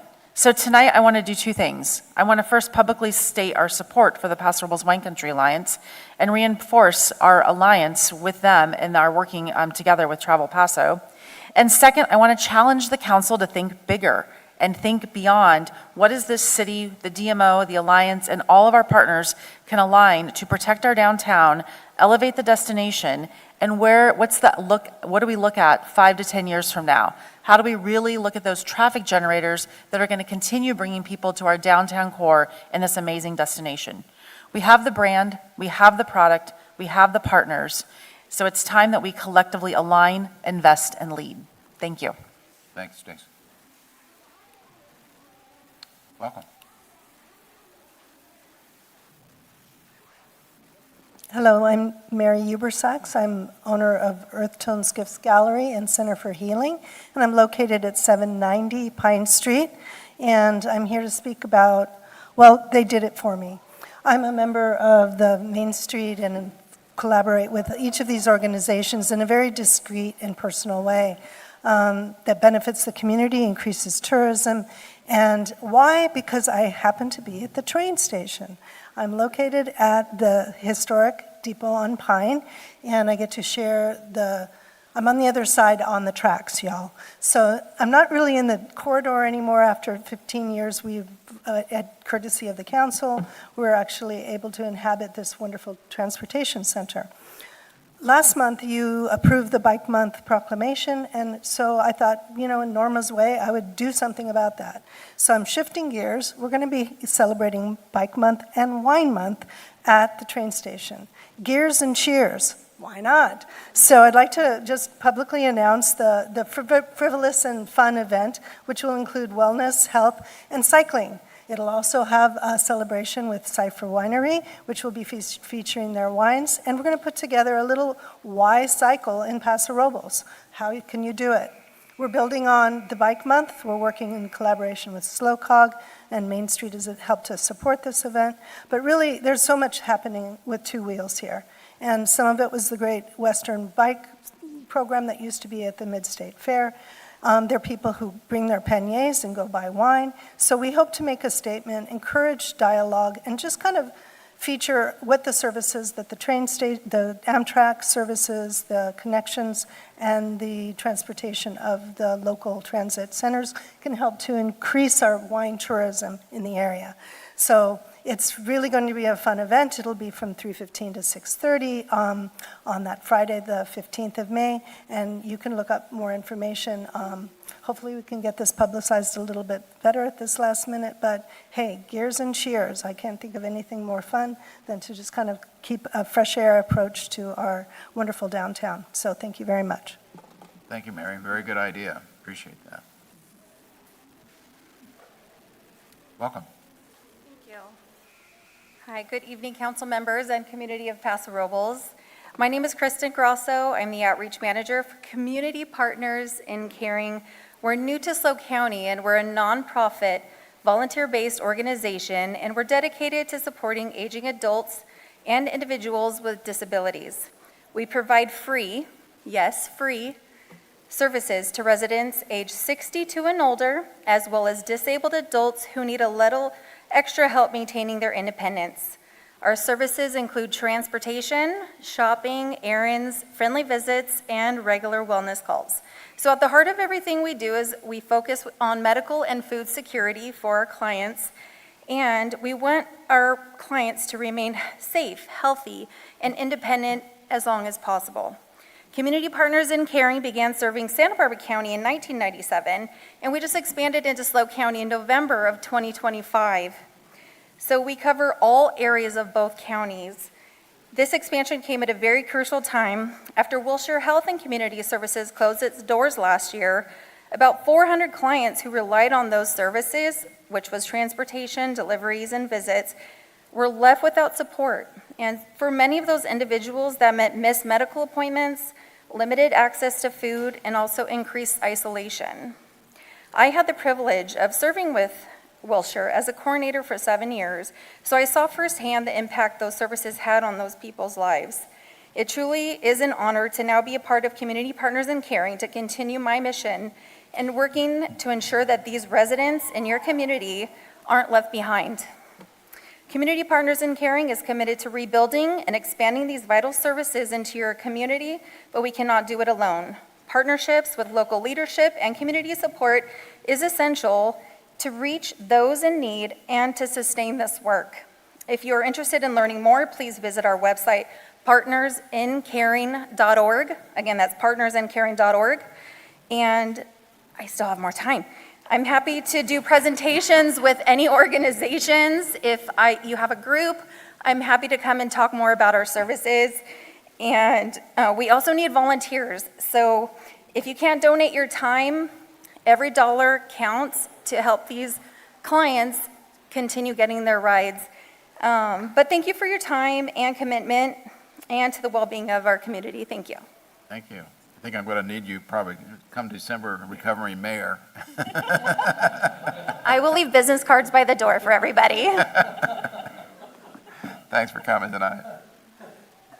Margaret, welcome. Good evening. My name is Margaret Holstein, and I'm president of Downtown Main Street. I've been with Main Street probably about 30 years, and for all of you, for information of history, Main Street was started in 1988 by Bob Latta, the Community Development Director of Paso Robles. He was the inspiration. He went to the Valley, and he was the inspiration, brought it back to Paso. And what Paso Main Street has done, we've saved the downtown. I've been around Main Street. I've been born and raised in this area. I saw what it did for Paso Robles downtown. So there's a lot of success stories up here tonight of their businesses, but we started back in 88, excuse me. And I wanted to just let you know, thank you for all your support and that went on with Main Street. We really appreciate your dedication and for the downtown Paso. Our main thing is for the downtown businesses, but thank you again. Just want to give you a little history that when it was started and what we've done for the downtown. We've saved the downtown. It was nothing here in 88. And I said maybe a little bit before, but it really, Norma walked the streets and we saved the businesses. You could shoot a cannon up to Spring Street and nothing moved, but now look what that tourism has done. But I really credit to Main Street for bringing all this and the success of the wineries too. So just want to let you, thank you and hope luck your support and have a great evening. Thank you. Bye-bye. Well, thank you for your 9 years on the Planning Commission too, Margaret, with Bob Latta. That was a lot to make that happen. Thank you. Welcome. Good evening.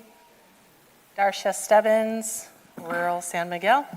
I'm here as a private citizen this evening, although I am also on the Republican Party Central Committee.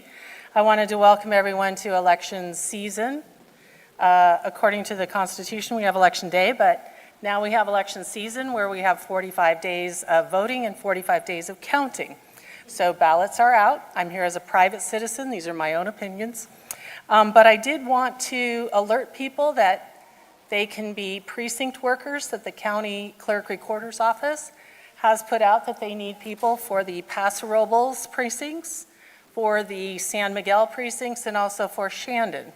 And Shandon especially, I know it's a little further out, but that was one where the precinct was actually shut down halfway through the election day back in November of 2024. So I would like to keep that precinct open. I asked them, I'm on the waiting list. I asked them to please call me if they couldn't find enough people for any of those precincts. So I'll give you the information. It's slowvote.gov, so SLOVOTE.gov, or slowvote.com. That is the website to the San Luis Obispo County Clerk Recorder's Office. You can also call them at 805-781-4989, 781-4989. And on the slowvote.com or slowvote.gov, you can go to the precinct worker application. It's online, super easy. You do get paid. They're not volunteers, but it's a little bit like jury duty. It's not going to pay for much.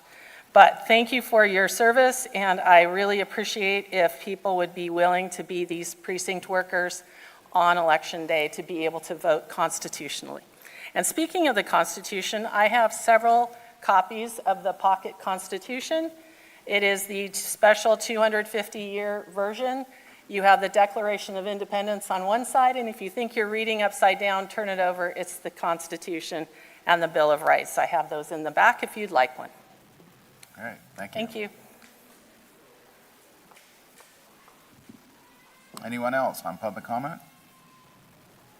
And do we have anyone online, Melissa? No, sir. Very good. We'll go ahead and close public comment then. Move on to agendas to be deferred. Mr. Huat?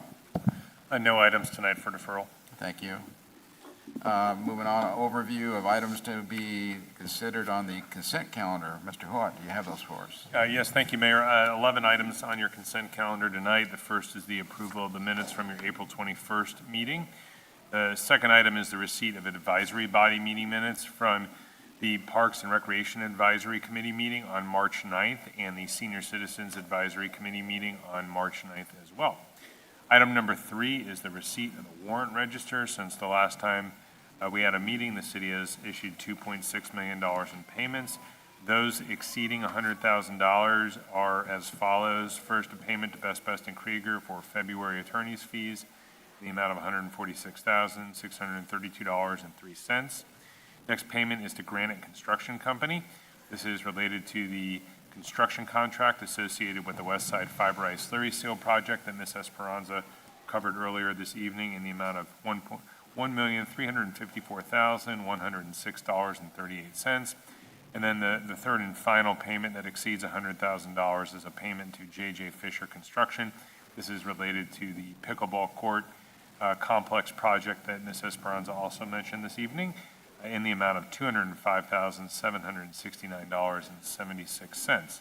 Moving on the consent calendar, item number 4 is the approval of the 6th Amendment to the lease between the city and the Paso Robles School District related to the use of municipal pool. And this is extending the term and revising use payments now that the district has opened up their new pool at the high school. Item number 5 is the approval of a new city park special event. This is the live to headphones silent piano experience. So this is a request that comes before the council because it's in City Park and this is a new event.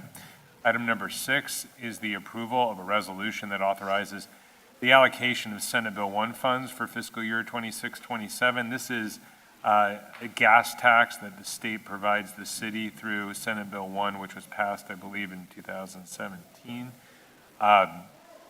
Each year, the city must authorize projects through a resolution, which is part of the process to receive the funds. So this is mirroring what's in the budget in the proposed budget for next year.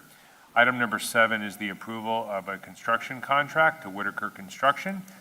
This is related to the Creston Road Corridor Phase 2 project, which will, as Ms. Esperanza mentioned earlier tonight, completely rehabilitate Creston Road from Orchard Drive to Niblick Road, including that roundabout at Rolling Hill.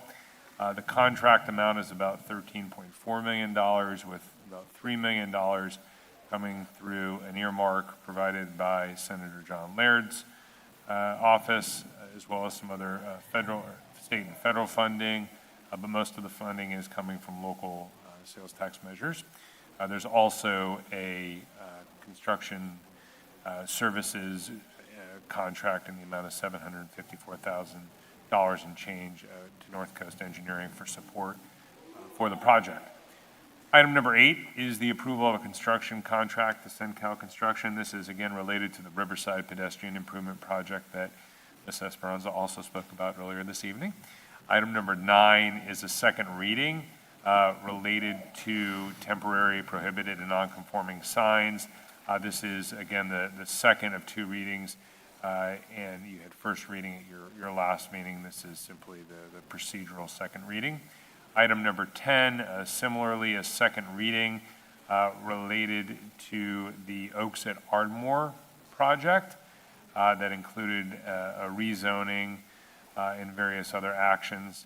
Again, this is a second reading for that project that was discussed at length at your last meeting. And then finally, Mayor, item number 11 is the approval of a final map. This is for track 3153-5 in the Veneno Planning Area 5. There are several actions recommended under this item for the recordation to occur for this final map. And with that, we're happy to answer any questions.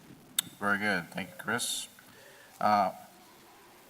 Items 1 through 11 here on the consent calendar are considered routine and do not normally require separate discussion. However, if any member of the council or public has any specific questions or wants clarification on an item, we can get those answered now before the vote is taken. Secondly, any member of the council that wants to have a full discussion of an item will cause that item to be pulled from the consent calendar and then heard separately at the end of the discussion items portion of the agenda. We'll now ask council if they have any questions, and then we'll go to public. Councilman Bausch. Questions on 4, 6, and 9, please. On question, or excuse me, on P4, one time we had discussions for possible interaction with the YMCA. We have an update on that? Yes, I believe you're correct. At one point in time, the city had an MOU with the YMCA and I believe the school district to explore a potential facility at this location. To our understanding, they've gone through their complete evaluation and at this time have not chosen to pursue So no bearing on this new facility. tonight? No, sir. Okay, great. And then on number 6, can I get some clarification on how this $880,000 might have any bearing on any slow cog funds? Is there any interconnection there? If you're referring to the potential sales tax measure that SlowCog's considering, or? No, hopefully not. Okay. Just SlowCog collects various funds. Correct. And this would not fall under that umbrella. No, sir, this funding comes directly from the state. It does not pass through SlowCog, so Okay, it's great. separate and distinct. And it's related to our fuel tax, gas tax money, essentially. Correct. When Senate Bill 1 went into effect in 2017, it added additional gas tax to a gallon of gas, and a byproduct of that revenue was a direct allocation to cities and counties, and this is the result of that. And each year, we have to go through a resolution process to identify the specific segments of road that are where the gas tax is going to be used, and so that's what this is today. Thank you for that clarification. And then lastly, on 9, you're talking about the signs. The minutes reflect that we had an ad hoc committee to be formed, so we're still in the process. That will come back. It's not noted here. Just want to confirm that there will be an ad hoc committee. Yes, sir, that's on. Let there be light. let there be an ad hoc. That is on our to-do list, so that's going to come back before you under a separate action. Thank you. Thank you. Go Tim Gregory. Chris, I wanted to see if you could just quickly review item 7 and why Whitaker was selected, because we had the low bid, but how much money we're going to save on that. Could you just review that real quick? Yes, I may actually either call up Detus or Ryan to fill in the details. Detus, do you want to jump in and walk through engineers' estimates and related? Might want to take the opportunity there too to also to thank our Senator John Laird for that $3 million to the city of Paso Robles when helping on this project. Greatly appreciated. I'm sorry, what was the question? The question is, how much are we saving on this great bid we got that you accepted? How much are we saving on accepting the bid? You had an estimate from an engineer? What Yeah, it would cost? the engineer's estimate was $15 million, and the bid that came from Whitaker's $13.5 million. So whatever the difference is. $1.5 million. $1.5 million. Yeah, $1.5 million. Okay. And the only unknown in that is what happens in the roundabout, correct? Well, every time you dig up something, you never know, especially in Creston Road. If you recall in Phase 1, we dug up and there were things that showed up that weren't shown anywhere. Not just the water or sewer, but gas, telephone, cable TV, and then sometimes it's some unknown utility that was done in the 1950s, nobody even heard of. Yeah. Have we worked with Whitaker before? Whitaker, yes, actually, they did Phase 1, 13th Street Bridge widening over the Salinas River. Okay. Whitaker did that project, and the project manager on that project is now the president of Whitaker, so we're both excited to work together again. Good. Thank you. Just real quick, secondary question to that. Can we tell the public about when that project might be completed? I mean, is there a time frame for the contract? Yes, so like I said in my presentation, I structured the bid such that there would be one notice to proceed, but that phase, the first one phase is from Melody to Niblick, because that's all just really road. The only thing underground on that portion of the road is the fiber conduits, and they can just blast that out and then do road repair. So we're giving the contractor 8 to 10 months to do that part. And then they can do, at the same time, they can do the roundabout, because it can be isolated separately. And in the roundabout, there's not millions, but many, many undergrounding piping that needs to be accomplished. And so then we're giving them 18 to 24 months to do that project. So overall, it's probably a 24-month project, but hopefully the part from Melody to Niblick will be done sooner, so we'll be able to enjoy something completed while we're doing the roundabout. So about approximately 2028. So 24 months Yeah. total. Yep, very good. Thank you, Detus. Is that all you had, Steve? Okay, anything over here? Okay, we'll open up the public. Dale, you had a question? Dale Augustin, yeah. Talking about sales tax and gas tax, at first I was against the newest sales tax, even though a largest portion of that's going to go for roads. But then I heard originally you were going to have to float a bond. Well, thanks to Chris Bausch's ingenuity, we're not going to have to float a bond. We're going to save a lot of money there. So I want to just say thank you to Chris. Hi, Linda George, 3126 Spring Street. On number 1, the minutes, and my question is about the lack of information in the minutes. The appellant brought up a good question at that appeal, that we know what the staff writes, we know what happens, but we don't know the discussion. So I noticed in the minutes, it just says Linda George and Dale Gustin spoke up, but were we opposed, that kind of thing. The reason why I'm getting clarification is because I'm finding it very hard to connect the dots myself, and I think that's the problem. And my question about is if the city clerk could explain what in advance of the meeting is when you're providing public comments, and the difference between her city clerk email and her personal email, because once we email you, it converts into your name. Thank you. Anyone else? Anyone online, Melissa? No, sir. Okay. Is there a question in there that you might want to answer with regard to, our minutes are a record. We can go online, we can actually hear the verbal part of it too. Traditionally and historically, we've done what's called the action minutes, so they record and reference the actions taken by the governing body, you all. Again, that's not atypical, that's a common practice. And then for additional detail and discussion, we archive every one of our meetings online. And so any member of the public can go back and listen and soon watch when we have our new system in place and we're back in the chambers any minute or any meetings that they so wish. I believe we do the same for Planning Commission as well.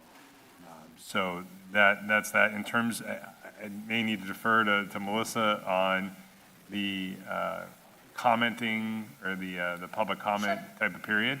But essentially, there are instructions on the agenda that explain how to submit electronic comments ahead of the meeting, and they're rather detailed.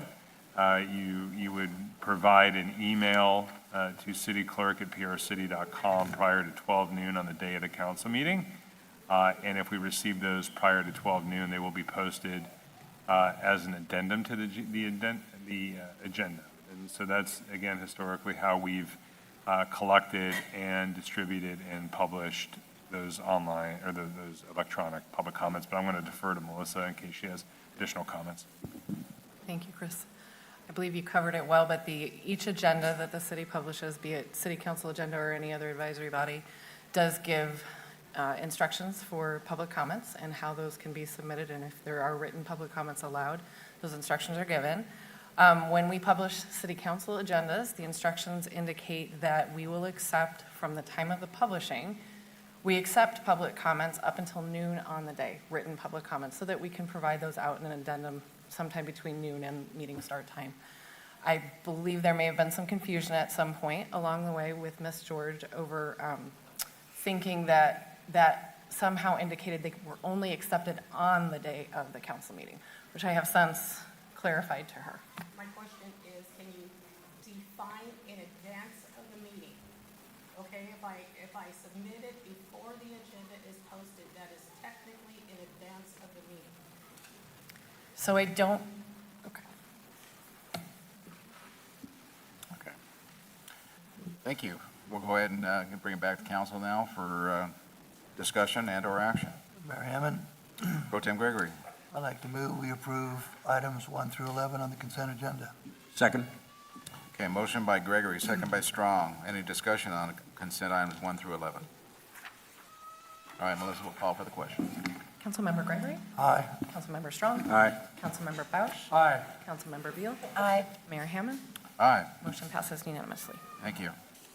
Moving on, we'll open up public hearings, and the first one tonight is the adoption of a meeting disruption policy in compliance with SB 707. And Elizabeth, you have that for us? I do have that for you. Give me just 1 second. So back in February, we gave you a presentation, pretty long and detailed presentation, about SB 707 and some changes to the Brown Act. One of the items that was included in SB 707 is a requirement for us to adopt a quote-unquote disruption policy. As you may recall, the amendments to the Brown Act added some things about, two-way audio-visual communication and things during our meetings. And the intent behind SB 707 was to sort of modernize the Brown Act and deal with some of the technological advances. And so the disruption policy is designed to set forth how we will handle interruptions in our internet service, basically. So we currently have the two-way right? People can call in and speak and provide public comment, and they can hear the council meeting. If those lines go out, we need to have a policy in place on how we deal with that. Under SB 707, we're required to adjourn the meeting, take a recess for an hour, and try and solve the technological issue. If we cannot solve the technological issue, then the council either will make a finding that the importance of the meeting, the items on the agenda require us to proceed, or you can choose to adjourn until the next meeting or sometime in the future when we solve our technological issues. So that's basically what this policy does. It's required by statute to be adopted by the council at a public hearing, and it needs to be in place before July 1. So we've brought it to you this evening, and I can answer any questions you may have. Okay, first one for me real quick, Elizabeth. This is regarding more talking to electronic disruption. Correct. Not so much if somebody in the audience was disruptive. That's a different kind of a situation. Correct. The Brown Act also addresses Right. that issue, and Already, it requires you to, give someone notice that they're being disruptive. The ability of the council to do the public's business is what is important. And so if someone is so disruptive that they're prohibiting us from moving forward with a meeting, then as mayor, the council has some options as to how to proceed. You can adjourn the meeting, you can ask the person to be removed. There are some steps, but this policy is focused on if the internet goes out. Electronics, exactly. Okay, thank you. Any questions? Pro Tem Gregory? Yeah, just a quick question. So Elizabeth, will there be a second reading for this? A second time it'll come back before us, or just? No, just this. one It's time? not an ordinance, but it does require a public hearing, which is a little unusual, but Okay, take it up with the state. thank you. Councilman Strong? Now, it also mentions that if a person is disrupting, Correct. and that they have to be warned, et cetera. I assume this is if somebody is online Correct. and has their microphone on and is talking to somebody else or having a separate conversation and disrupting the entire, In those instances. Something of that nature. Or as you may recall during COVID, when a lot of meetings were being handled solely online, there was an issue of Zoom bombing. This now gives us the ability to expel someone right, if they're behaving inappropriately during a meeting. good, thank you. Anywhere else? Okay, we'll bring it open to public comment for this item, public hearing. Anyone in the audience? Seeing none, do we have anything online? No, sir.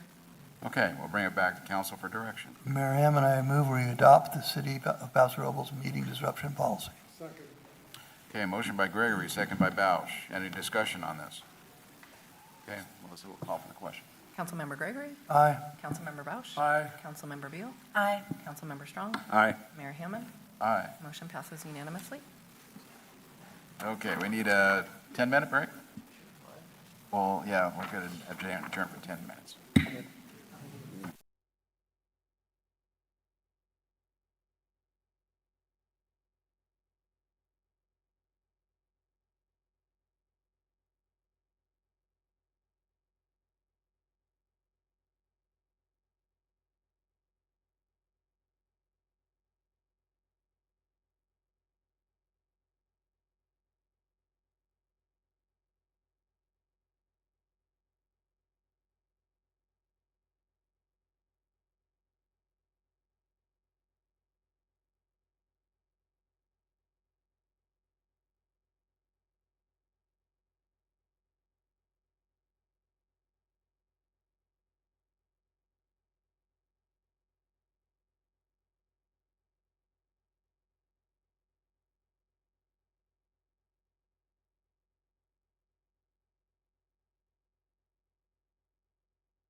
Ready to go, everybody? We'll reconvene, and we're up on public hearings, item number 2. Piper, are you going to have that item for us, please? Yeah, Piper Smith will be making the presentation. Just a quick overview. This is a code amendment for the food truck item. You've made some changes to the regulations. We also had to go through Planning Commission on these code text amendments. Piper will walk us through this. We do have an interpreter in the back, so if anybody needs interpreting for the meeting, the person in the back can help them with that. So Piper, take it away. Thank you, Warren. Good evening, council members, mayor. Tonight I will be presenting the first reading of the Food Truck Zoning Code Amendment. This has been kind of a long time coming, so excited to be here.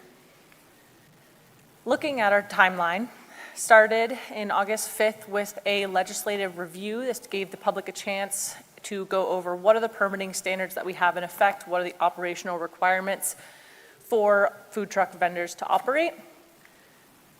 The result of that legislative review was the formation of the Food Truck Ad Hoc Committee.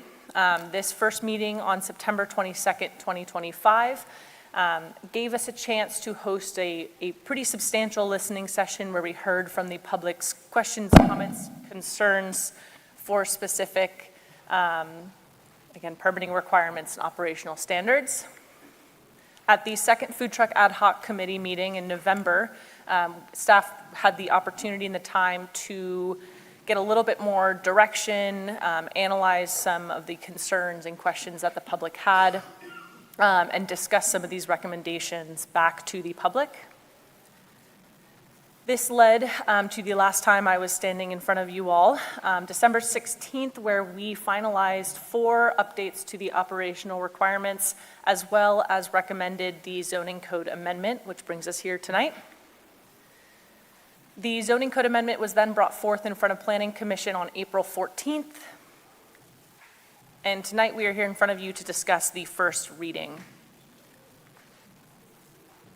So as an overview, again, given it's been a pretty substantial amount of time since we last discussed, we are here to discuss food trucks. This is categorized as a DMV registered vehicle with a environmental health from County of SLO health permit, mobile food facility permit, that vends food and or beverages. So what we will not be discussing tonight are pop-ups, carts, merchandise sales, etc. Going into location, so Paso Robles Municipal Code Section 2169120 within the zoning code explicitly regulates what is happening on private property. So we will not be discussing food trucks on city property, on sidewalks, or street vendors. Looking at an overview of the current city permitting process, their first step is to obtain a mobile food facility permit for the County of SLO. This allows them to operate with it anywhere in the county. If they would like to come to the City of Paso Robles to operate, they apply for a city business license, which gets routed to 3 different departments: City Industrial Waste to acknowledge their discharge, the Fire Department to ensure they have the life safety permits, and the Planning Department to acknowledge the operational requirements and obtain the correct food truck permit based on the duration or how they are operating within the city. An important thing to keep in mind is a lot of these aspects, the mobile food facility, the business license, the fire department inspection, is renewed and inspected annually. So given the mobile nature of food trucks, they always have to circle back and make sure that their permits, their requirements are being met every single year. Looking at the food truck operational requirements, again, just as some background and context, required to be located on private property, property owner permission. They're accessory to a permanent business, on paved parking surfaces, litters to be removed, no discharge of liquid, temporary shade structures to be moved after operating. They are held to the noise provisions, have established hours of operation, not impede on on-site circulation or egress, and not to store any overnight equipment.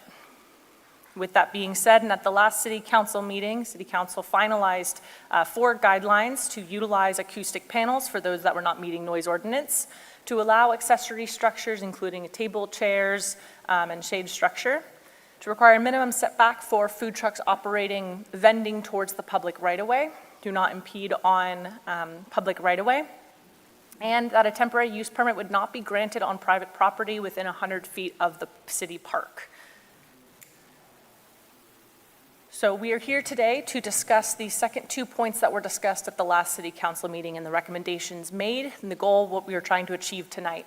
To amend the Paso Robles Municipal Code section to require temporary use permit for all food trucks operating in the city and vending to the public, with the exception of operating as a caterer for an event is not required to have a TUP, and to amend the code to require on-site commercial businesses hosting more than 7 events to obtain a temporary use permit for reoccurring events. We're going to go a little chronologically through the code, kind of pieced out into each section, starting at the top of 2169-120. This code, as elaborated in the previous slides, does not apply to food trucks as part of a city event, such as a certified farmers market, street fair, or any other event that requires a special event permit. Food truck operators are required to coordinate and work with the responsible agency for said event, said festivity, to get the appropriate permission to be there and operate. What we are adding to this section is the exception for caterers to be exempt from requiring a temporary use permit. Catering is defined within this definition as invited by a commercial business to provide food and/or beverages at a commercial business site for a special event. An example of this is if Chris's Tasting Room invites Steve's Food Truck to cater their annual special event. They are not required to get a temporary use permit, but they are required to meet all operational requirements: your health permit, your fire inspection, the setbacks, the accessory structures, etc.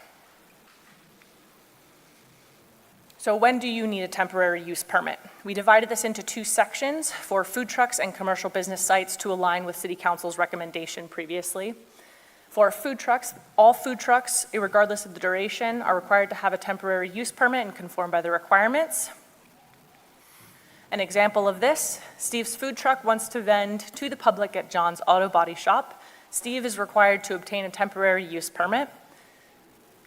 For commercial business sites, Chris's Tasting Room hosts 7 or more events with Steve's Food Truck. Chris can obtain a temporary use permit to have Steve's Food Truck vend at his events. Another section we've added to provide clarity to food truck operators when reviewing this section and some more guidance on the permitting is adding explicit language for the duration. So a temporary use permit is allowed to last up to 365 days. Because of how we work tangentially with the business license, temporary use permit for a food truck would expire at the same time that their business license would require. So this would allow, when their business license get routed to planning, create a streamlined communication and correspondence with the applicant. Hi, do you have a temporary use permit? Do you plan on renewing it this year? Where do you want to operate? To what extent are you operating? So on and so forth, in one kind of sweep motion rather than throughout the year. Another line item is adding payment, just clarifying that the food truck temporary use permit is the same fee as the temporary use permit, which in the recent fee updates about $214. And based on the kind of flexibility with the temporary use permit expiration, that flat fee would not be prorated for a portion of the year. Another concern that got brought up by food truck operators as how many sites can be tied to one temporary use permit. This would allow food truck operators to apply for 2 specific locations per temporary use permit application. So it does not limit them to 2 sites, but merely states within one temporary use permit application, you get site A and B. You can come back another time to establish site C and D at a later time if you wish. Exactly. So it doesn't limit it to 2, but just states within one application you're allowed to have 2. So looking, kind of directly comparing the existing permitting requirements to what we are proposing tonight, a main goal of this is to ease a lot of enforcement efforts with food trucks. So there was a 7-day threshold that caused a lot of confusion. With that, as you can see on the right, we are then requiring when a temporary use permit is required, unless you are exempt, city event, caterer, so on and so forth, or when you need a conditional use permit for food trucks. One thing to note here is we are also recommending removing food trucks operating in one location 1 year or more with a site plan review, as this is a vested right. And given the mobile nature of food trucks, going through the permitting process to establish something that's meant to be temporary in nature did not align with the general operation of the use. In addition to that, to backtrack, since the adoption of the zoning code and the creation of the site plan approval, there had been no applications for said use. Moving on, getting into a little bit of the details and some cleanup items within the code. Operational requirements in section F. For temporary shade structures, there was a little bit of duplicate language. So we are recommending to remove temporary shade structure line item while keeping equipment storage. They give the same message: remove the equipment, food truck, and any associated accessory structures after vending, without causing any confusion about the guidelines set in December about temporary shade structures. Moving on to business license requirement, we are recommending removing a second part of it discussing furnishing evidence of insurance due to when you obtain a temporary use permit, the insurance between the private property owner and the food truck operator requesting to vend is between them solely, as it is not associated to any city event or city insurance. We are also correcting, previously it referenced an incorrect title chapter, so we are correcting it to Title 3, Chapter 3.28.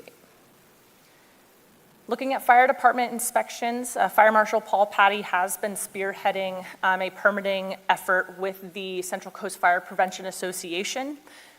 So this language used to state just the city of Paso Robles, but given the recent California Fire Code update, the Central Coast Fire Prevention Association is working together to create a streamlined permitting process where you can obtain a permit in Paso and be good for various jurisdictions within the Central Coast and vice versa. This is still in the process, and we are slowly gathering more and more information and fine-tuning that as we go along. But this way, within our zoning code, it would align with that ongoing process. Moving on to Chapter 2120, temporary use permits. Again, this section covers a vast array of temporary uses. However, food trucks is listed within it. Therefore, we are recommending to clean up the language and remove that 7-day threshold language. Therefore, a food truck independently operating and vending to the public would not be exempt from a temporary use permit, whereas now in allowed temporary uses, making it clear that it is just no more than 1 year without that 7-day exemption. Continuing on to definitions, just to create continuity between the SLO County Environmental Health and our zoning code definitions, we are simply adding a vending vehicle or mobile food facility into that definition to provide clarity. That can come in the form of a trailer, a truck, so they do have different shapes and sizes. But if you have a mobile food facility permit with a SLO, DMV registration, vending food and beverages, etc., you constitute as a food truck. Another cleanup item, so within the zoning code land use matrix, previously there was a permitted/temporary use requirement coding, whereas this will then be changed to all be temporary use permit. In addition to this, we'll be removing the language about site plan reviews. The goal of this, again, if the food truck operator is reading the zoning code, it will prompt them to go to section 2169-120, and unless they are exempt from catering, city events, etc., to read and acknowledge all of those requirements. Jumping over into the Uptown Town Center specific plan, food trucks and food truck courts were not previously within the zoning or within the Uptown Town Center matrix. We are recommending the addition of these line items due to the high popularity of food trucks operating on the west side of town. These align with the allowed areas and uses, just including them. So they're still commercial, they're not allowed in residential or open space areas. Here we have two of the same maps, one with citywide, one zoomed into that Uptown Town Center specific plan, showing where those commercial areas are, where city staff would be allowed to grant, based on the zoning, a food truck temporary use permit. To jump aside a little bit, looking at CEQA, this project did not prompt any environmental review. It does not qualify as a project. And to wrap it all up today, I know we went over a lot and have been discussing this for quite some time. We are here to achieve two goals, and that is to amend the code to require temporary use permit for all food trucks with the exemption of caterers, and to amend the code to require on-site commercial businesses hosting 7 or more events to obtain a temporary use permit. You have your options here today to leave the existing zoning code in Uptown Town Center specific plan, to adopt the zoning code amendment and the specific plan amendment as stated, to introduce the amendment with some modifications, or to refer the project back to Planning Commission or to staff for additional analysis. With that, staff is recommending and Planning Commission to introduce for first reading by title only ordinance XXXX to amend Paso Robles Municipal Code and specific plan as stated on the screen. And with that, I will leave it open to any questions or comments. Thank you. Great. Thank you, Piper.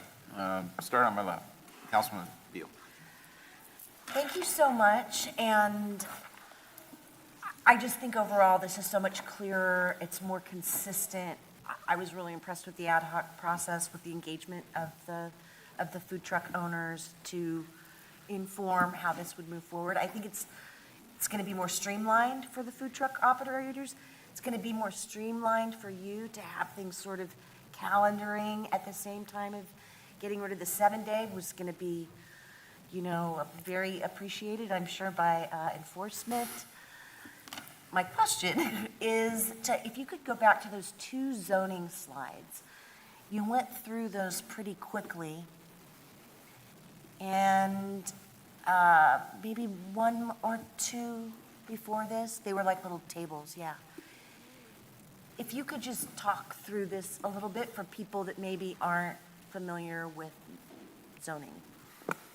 Absolutely. So I will start in the zoning code just for consistency's sake. So as you can see, food trucks are permitted and no change has been made to where they are allowed, just what permit is required where they're allowed.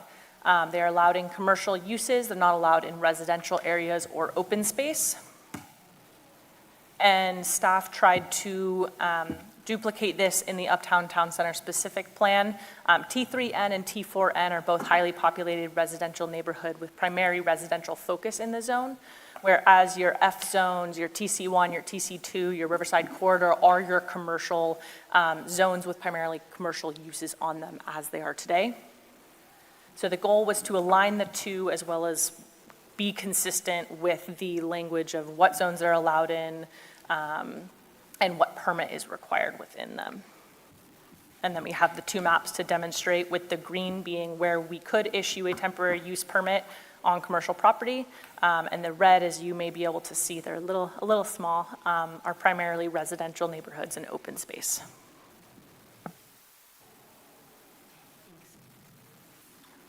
Pro Tem Gregory. Yes, great job, Piper. I have a couple more questions for you.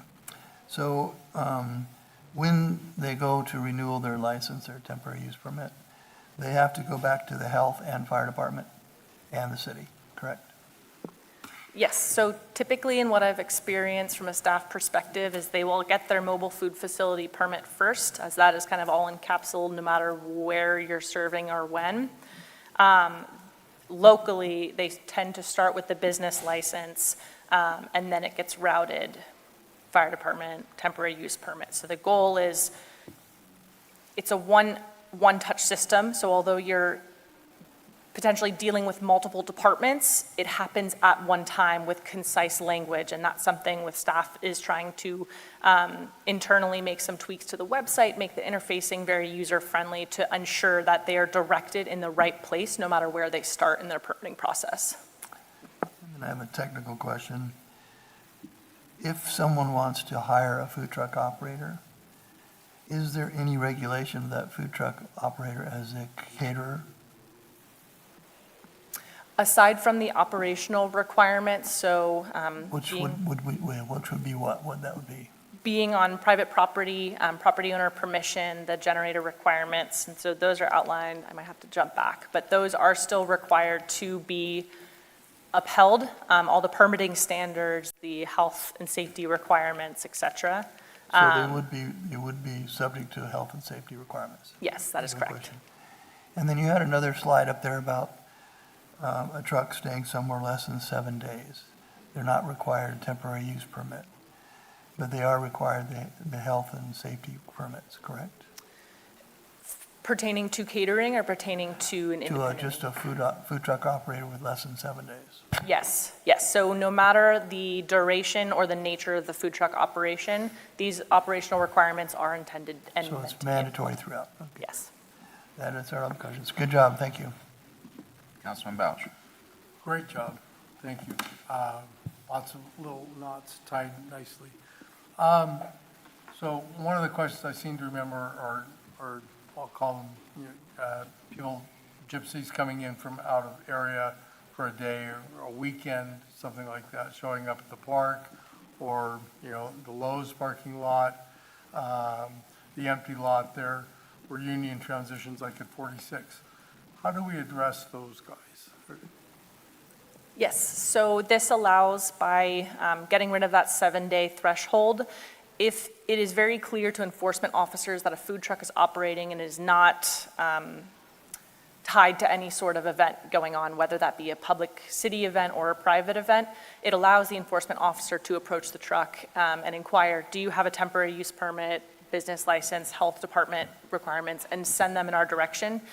Staff has been working on creating handouts to provide enforcement as well as different agencies, again, just as a means of streamlining those communication pathways and getting them in the right direction of, we understand your desire to operate here, let's find a way to make it happen with the right avenues, sorry. Will the enforcement officer be able to close them down, cite them? How does that work? Yes, so if they do not have the necessary permitting or are not meeting the operational requirements, they would be asked to leave. Okay, all right. And so that's anywhere that or a temporary use permit is required, and the interloper, we'll say, alleged interloper, does not have it, they can be asked to leave. Yes, and with the temporary use permit, there are causes for revocation. So if there are repeat offenders or individuals who are not abiding by the conditions of their temporary use permit, it does grant the approval body to revoke that permit from them as well. And so the temporary use permit, those would be obtainable during regular business hours? Within our code, it allows staff up to 2 weeks for processing time for temporary use permits. That is a minimum as well as the Permit Streamlining Act. And so although it may not be able to be granted day of, Right. if it is on a weekday and we are open, we've had some individuals come to us directly to start kind of the permitting process and inquire about what it may entail. So they could come in, I'm thinking in my mind they would apply online, but they could come in Absolutely. in person, but it still could take up to 2 weeks. Yes, and based on the completeness of their application is a big contributing And factor. the inspection. Yes. All right, good to know. Thank you, Piper. Thank you. Fred, any questions? You're good? Okay.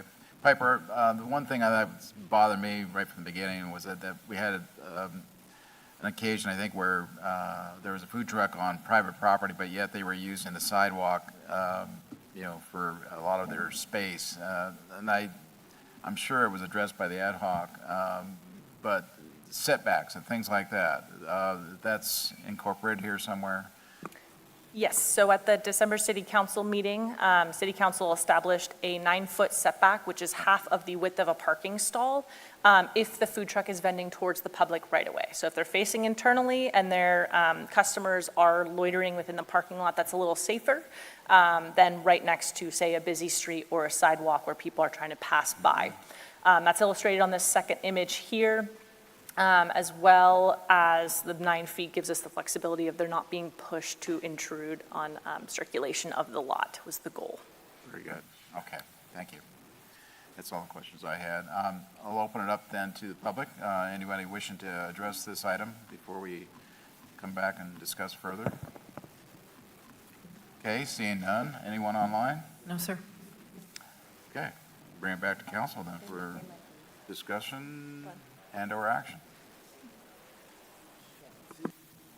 I'd like to, what's that? Do we have, He wants to write, he's writing his card. do we have somebody that wants to, yeah, He yeah, okay, then I'll hang on. He speaks great English.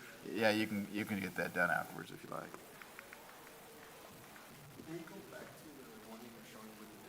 Absolutely.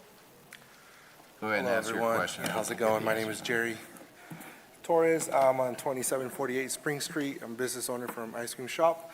My question is, in general, when would it be enforced for the distance of those locations? We know there's one close to us. We want to make sure that they're abiding by these rules. Would those rules also, my other question, when would they start being enforced? Is it going to be enforced as of moving forward today or already in process? Got it, we can get that question for you. Okay. Thank you. Thank you. Yeah. Anyone else? Do you have any more questions? I think that was his main question right there about time of effect. I also want to say, sir, I want to say thank you. You've been here every step of the way with us, helping us understand your needs, so thank you for being here. No problem. I appreciate it. Thank you guys for hearing me out as well. Okay, thank you. Piper, can you go ahead and address the time effectiveness of the ordinance? Yes. So in regards to the setback question, that is actively being enforced. However, given this transition period of temporary use permit and when this was adopted, the site in question does have a temporary use permit authorized with a specific location, whereas that permit is up for renewal in October, where we will reassess based on the guidelines established in December to make sure they're abiding by the setbacks. Okay. So I do have a question to follow up on what he said. He was asking about separation between food trucks. Is there a regulation for that in our code? No, there's not. So as long as it is one food truck per site, as long as they have the temporary use permit to be operating, they can be every site adjacent to each other. The second that there are 2 or more food trucks operating on a site does trigger the need for a conditional use permit. Thank you. Okay. Anyone online, Melissa? No, sir. Okay. Bring it back to council for discussion and or action on this Mayor one. Hammond. I just want to make a quick comment before we move Discussion, forward. go Is that ahead. You can make a comment. Thank you. That's enough. So again, I want to thank the city manager and planning department staff for your work on this. It was a lot of work, and, I recognize that. Bringing in the translation services, I think added a lot of value to the process and helped make the process better. Even just, having the right database of reaching out to the food truck owners so that everybody was noticed and had the right information. And thank you to everybody that showed up every meeting, right? So I think this is an example of good governance. I know it was hard for everybody involved. I know it was a lot of work, but I think the end result is going to be better, easier, clearer, potentially more efficient for everybody involved. So thanks everybody for the effort and for participating. I also want to thank the ad hoc members, Councilman Gregory and Bausch, for putting their time in to make this happen, along with everyone else that participated, so. Go ahead. I'd like to make a comment before I make my motion. One thing that everybody wants to keep in mind, we should all keep in mind here is during the ad hoc process, and we said it several times, if there's something that's not working in the ordinance, we can always make a change in the future. So I have to say, I think Piper's done an incredibly good job of covering all the bases.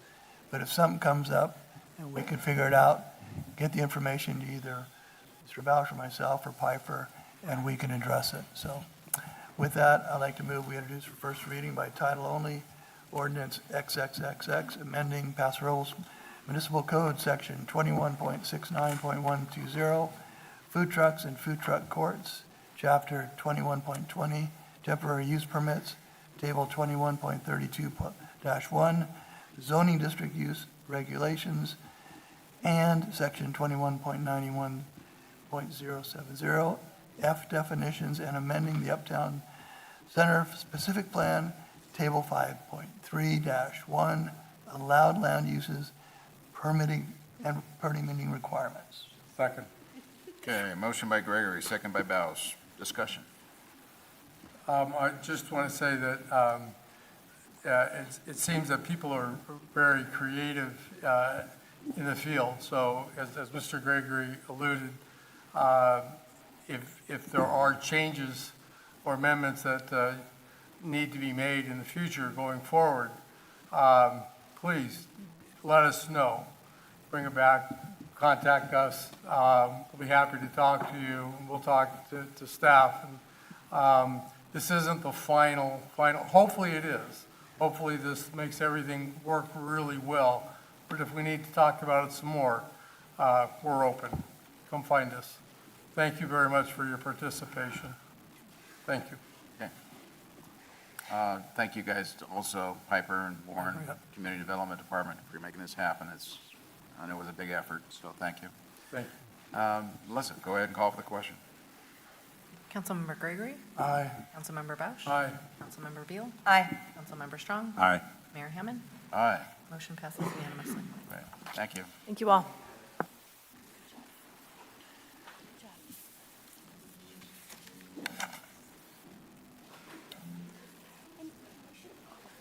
We're on to, we'll close the public hearings and go on to discussion items.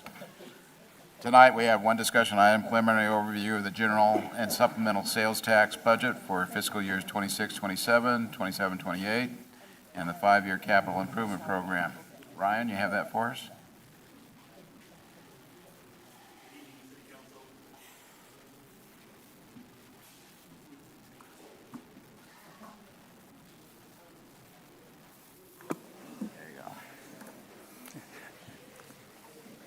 Good evening, City Council, Mr. Mayor, and City Council. Ryan Cornell, Administrative Services Director. I'm here tonight to present our first budget report for the new fiscal year, so new 2 fiscal years, fiscal years 27, 28, and 28. I'm sorry, 26, 27, and 27, 28. Before we get going, I think Mr. City Manager, Mr. Hewatt, has a couple of comments to make ahead of my presentation.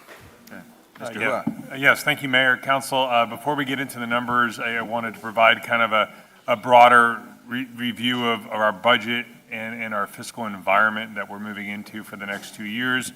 As you recall, several years ago, the council directed staff to return to a 2-year budget cycle, which our current budget cycle concludes on June 30th. And so we are here today to talk a little bit more about what our budget will look like for July 1, starting July 1. With that, I wanted to provide some high-level perspective on some work that we have been doing and analysis we've been doing internally over the last several months as we prepared to bring these numbers to you. As Mr. Cornell mentioned, tonight we're really focused on giving you an overview of the general fund, of the supplemental sales taxes, Measure J20 and I-24, as well as a review of the capital improvement program. Big picture, what we're seeing is that after several years of pretty substantial growth in our major revenue sources, which are property tax, sales tax, and hotel tax, we're starting to see 2 out of the 3 really plateau. So sales tax and hotel tax, as you look at Ryan's numbers, have really flatlined, which is causing, we're not in a deficit position, but it's causing our organization to have to take a closer look at our expenditures and our expenses and make sure we are budgeting accordingly. Why is this happening? Well, one, the tourism world in travel is softening. We have seen that reflected in industry data that we receive both from the hotel industry and from the wine industry. And I think as you go out and talk to community members that are in those industries, they have provided that same feedback. And so as the economy goes, so does our major revenue streams, and we're certainly seeing the impacts of the tourism industry softening. The other thing we're seeing on a more macro level is higher borrowing costs and cost in general increasing. That's translated to very cautious consumer spending habits, which again are reflected in both our sales tax and our hotel tax revenue line items. On the expenditure side of things, much like on the private side, we have seen increases in personnel cost. Something else of note we've seen this year, an increase in our risk management costs, and that's not due to any one specific issue that the city has experienced. More so, it's a reflection of municipal risk management and the liabilities and experiences that cities have faced across the state and the nation, and it's more costly to insure and provide insurance in those types of programs for cities. And then, of course, year to year, we do have contractual obligations, contracts or services that continue to show growth. I think the key message that I wanted to share was that we have had to be very prudent in our fiscal planning, and I want to commend our team for recognizing where we're at from a budget perspective and tailoring and prioritizing what is in this budget to reflect, of course, council goals that we'll continue to talk about, but also only the most critical items. Next slide, please. I'll jump through these next slides a little quicker and let Ryan get on with the numbers. But I wanted to remind the council that looking beyond tourism, we do have economic resiliency tools and activities in place. We are continuously looking for ways we can be a pro-business environment as we look to process development and make sure that businesses can start, grow, and expand in Paso Robles. We are obviously working on Spaceport and the work out in the airport area, the tech corridor. We think there's a real opportunity to capitalize on aerospace. And then, of course, I think we're coming up on year 3 of our 5-year economic development strategic plan, and there's quite a few action items in there that Mr. Sloan and Mr. Malowitz are working, again, to incubate and support local businesses and those that want to relocate here. Although we're not ready for prime time just yet, the fruits of some of this labor will come to fruition over the next council meeting or two as we've had continued interest in the airport area. And we will be bringing some additional leases to you for new businesses that are looking to enter the Paso market. Next slide. As we look at staffing and service levels, we are not anticipating at this point any sort of hiring freeze or layoffs. All of our authorized positions are fully funded in the budget that's before you. That means we're going to be able to continue to provide core services at a relatively stable level. However, we're not at this point going to be recommending that we increase our staffing complement really beyond where it's at today. There's a very limited number of full-time equivalent proposals, I think less than 2 FTE equivalents in the police department due to some restructuring and due to responding to some of the recommendations made in the standards of cover study that was presented to you a few months ago. But outside of that, in the general fund and in the supplemental sales tax fund, there are no other new positions being proposed. Contrast that to the last few years, and Mr. Cornell can correct me on the numbers, somewhere between 15 and 20 positions a year we were able to add to the complement to address some long-standing need. But again, with plateauing revenues, that capacity to increase complement is not there. So you will not see that. This is, again, a little inside baseball. I won't cover all of this, just to say that this really guided a lot of the internal discussion that our office had with Mr. Cornell as well as the departments. We emphasized that every choice that will come into the budget is an opportunity cost. We are going to be prioritizing what requests come before this council. They have to have very strong justification, ROI, and they have to have a trade-off analysis. We had to understand on both, a department by department level as well as the bigger picture, what the trade-off was for each new program or item that was added into the budget. Again, just a refresher for the public and the council, Measure I-24 was renewed back in November of 2024. This is a general tax that comes into the general fund, and the council has historically reallocated 100% of that funding back to our roads program. We're generating somewhere in the neighborhood of $6 million annually. And again, that money is supporting the work that we are doing mostly on the capital side for new road segments, which we'll talk about in a little bit. Measure J20, again, a 1-cent sales tax that was approved back in 2020. We've been able to add over 50 positions, all pretty much predominantly in public safety, both on the police and fire side. So we now have things like Fire Station 3 operational, our paramedic squad, and the largest sworn complement that we've had on the police department side in the city's history. Just to look out a little ways, we do want to have a conversation as part of these discussions around the fact that this measure is scheduled to sunset in 2032 without further action and direction by the council. One option that you do have available to you is to consider early renewal rather than waiting until 2032 when, that proverbial cliff is out in front of us. We would be able to have additional community conversation, show the investment that has been made through Measure J20, and potentially bring that to a ballot to the voters in 2028, which is a presidential election year. It also, again, removes ourselves from having that conversation right up to the end of that sunset. So more consideration and discussion should happen around that.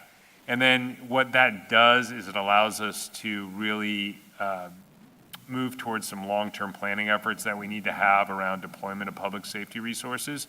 Particularly with growth on the east side, we need to look at both police and fire facilities and deployment models that came out of standards of cover. Particularly Fire Station 2, as I'm sure Chief Stornetta would reinforce with you. It does not meet any semblance of a modern fire station. It's as you all know, an old hangar, and we have been kind of patchworking that facility together.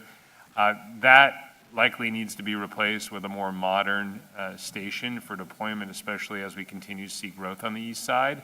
And then somewhere down the line, not in the immediate future, we also are projecting that we're going to need a 4th fire station on the north side of town.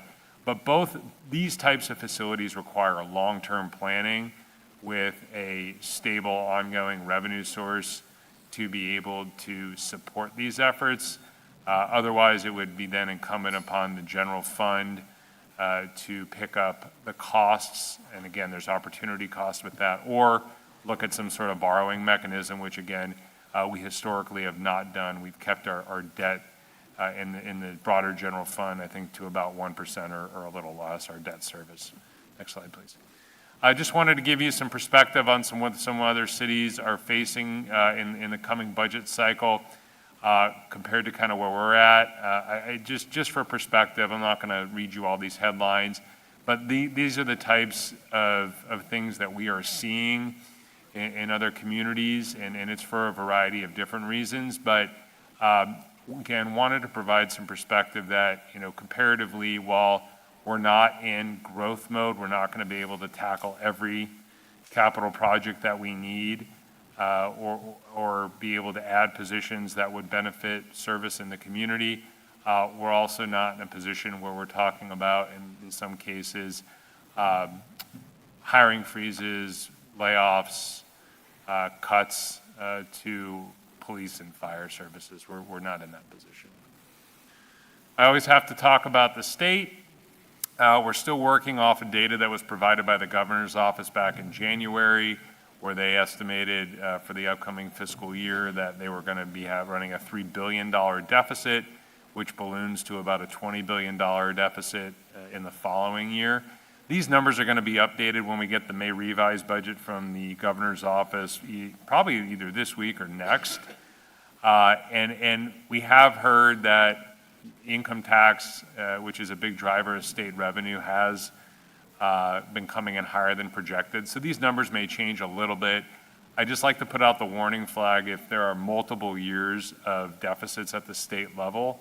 They typically like to come looking at cities to help solve issues. And I just like to make sure that we have our antenna up and understand that if the economy at the state level and the revenues at the state level do get worse, we'll need to keep our attention there. Again, we're going to talk a little bit more about your goals tomorrow night, but these broader kind of categories are what has been driving a lot of the internal dialogue and discussion that you'll see tonight and tomorrow. But that's the baseline for what we do, is to try to implement and support the goals that you all set for the organization and for the community. And we look forward to kind of playing leapfrog over the next few months as we talk goals and budget and make adjustments as necessary moving forward. And then I'll leave you all, before Ryan gets into the numbers, with some key takeaways, is again, that as we talk about the budget, revenue growth, of course, very constrained. We have core services that will remain stable in our budget, as Ryan will share with you, for the general fund and the areas that he's going to talk about tonight, is balanced. We have to make sure that we're strategizing and prioritizing and creating priorities around what is in the budget.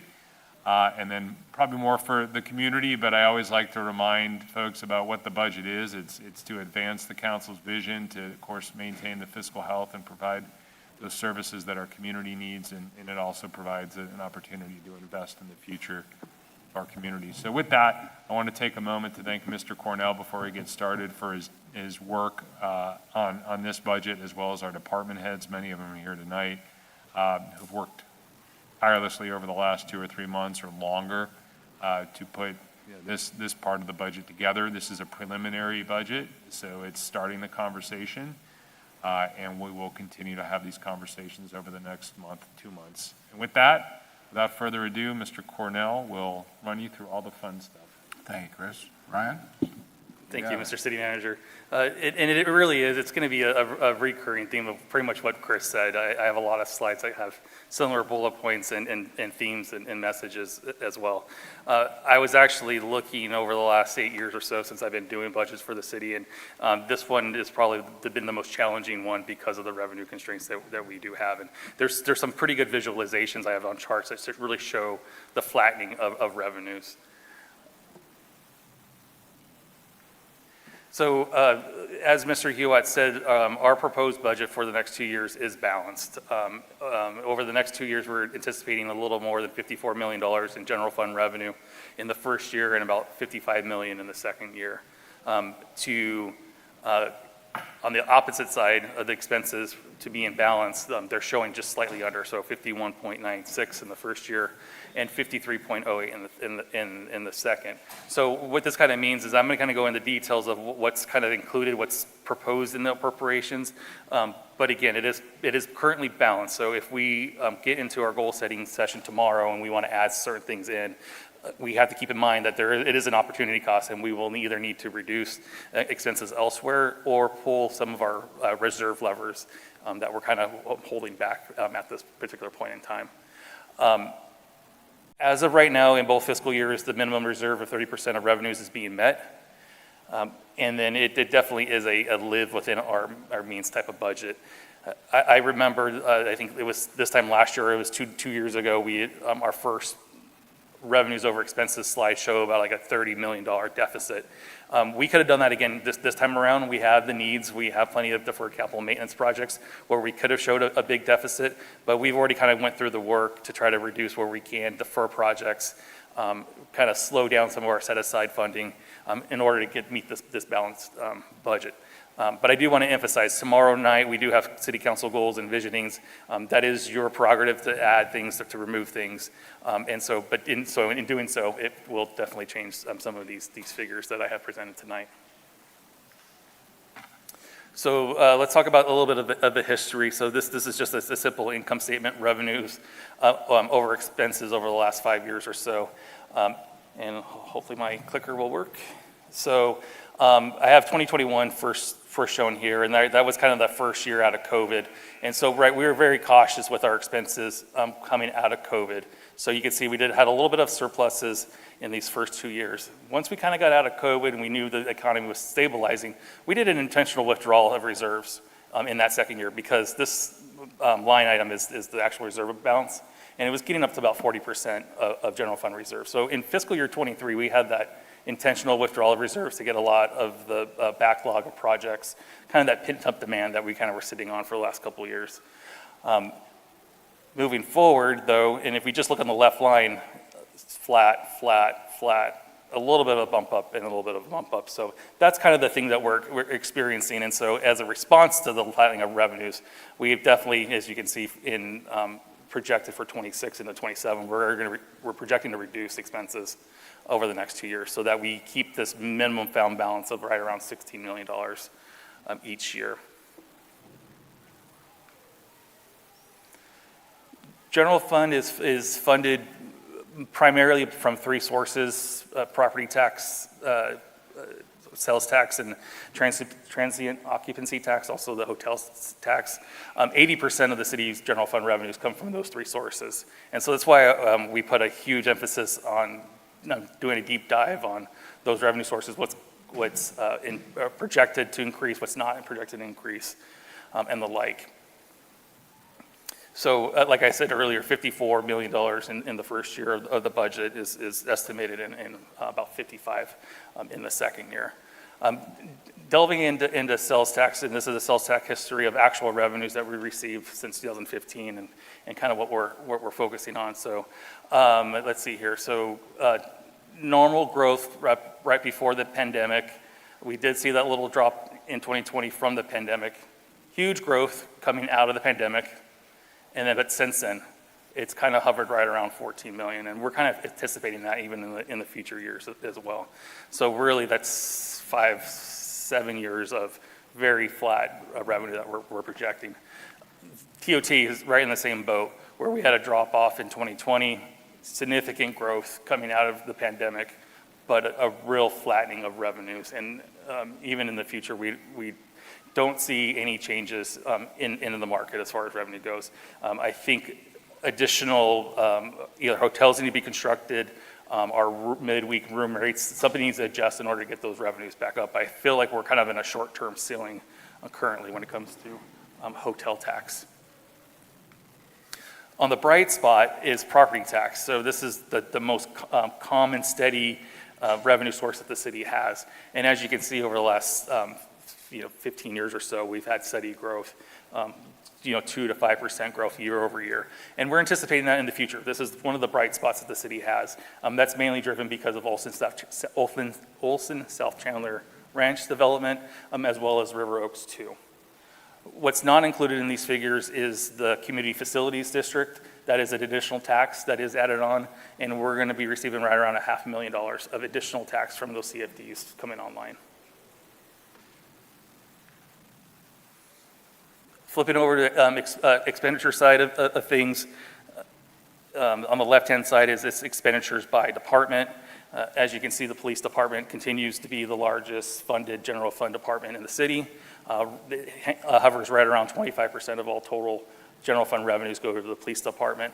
The next two departments, Public Works and Fire, those are, again, City Council's commitment to public safety and road maintenance. That's largely what Public Works is. On the right-hand side, you'll see the expenses by type. Wages and benefits, because we are a service industry, is the largest component of the general fund expenditures. This is a little bit higher than in years past. It usually hovers right around 65%. Because of our cost reductions in our operating expenses, that allocation has kind of trickled up a little bit. So I think this is just an anomaly. I think once we get back into normal times, we can see that 2/3 ratio again. So what's included in these operating budgets? So as you had the stakeholder discussions earlier tonight, we have maintained each one of those stakeholder agreements at a flat rate. So that means the Chamber of Commerce has $115,000 per year allocated. Main Street has $117,000 allocated. Wine Country Alliance, $85,000. And then lastly, even though they weren't discussing it today, the ECHO homelessness contribution of $222,000 is also included in these figures. So Ryan? Yes. What category is that under on this graph? That's actually under the city manager's office. It's a Paul Sloan in economic development. So May I talk about that subject now, or do we need to wait until later? It's at the council. Go ahead, get So, the question. I have a concern about the three different entities not being treated equally. And I want to talk to the council about the potential of sending this back to staff. And there's 315,000 in the budget. Is that correct? Yes. So basically 315,000. Just to allocate 105,000 to each entity, with the caveat that we visit, make it a one-year term. So let me finish that and I'll answer my question. So the money for Chamber, Main Street, so the total is 350 approximately. So I'm recommending we do 105 for each, but only do it for 1 year, and then set up the framework for us to visit with them on the framework with their agreements with the city and each of the entities. And the reason why I'm doing that is because I think everybody needs to be included in the process, but we also need to treat it fairly. And the wine industry right now is hurting, and if you take a look at everything that was presented tonight, everything is about wine on all three of those entities. And I think that it's really important that we treat them fairly. So my question to the council is if we give this to staff and maybe bring that back for a future meeting with, I guess, an item. Tomorrow, we're going to be doing our council goals where we can probably get into more direction. Yeah, I think so, because I want to discuss that, and I'm going to take almost an opposite position. And So- I'll tell you my reasons then. Well, so which is the best way? This is on the agenda right now, and I don't think we can do it in a goal setting. What do you recommend on that, Chris? Yeah, certainly if there's like a philosophical kind of discussion around how you fund nonprofits and community organizations in general, I think that would be appropriate for a goal-setting session. If you're more interested in providing, and there's consensus among the council to provide specific direction on the numbers as proposed, then I think this forum is okay to do that if there's a consensus and direction from the council to staff on the budget as proposed. And I would just say too, Ryan has several more slides, so Yeah, we can get into that if we in a minute. want it, we can have that discussion now, or we can wait till the end. Again, I'll leave that up to the council, but I do think it would be appropriate if you're talking numbers to provide some direction this evening.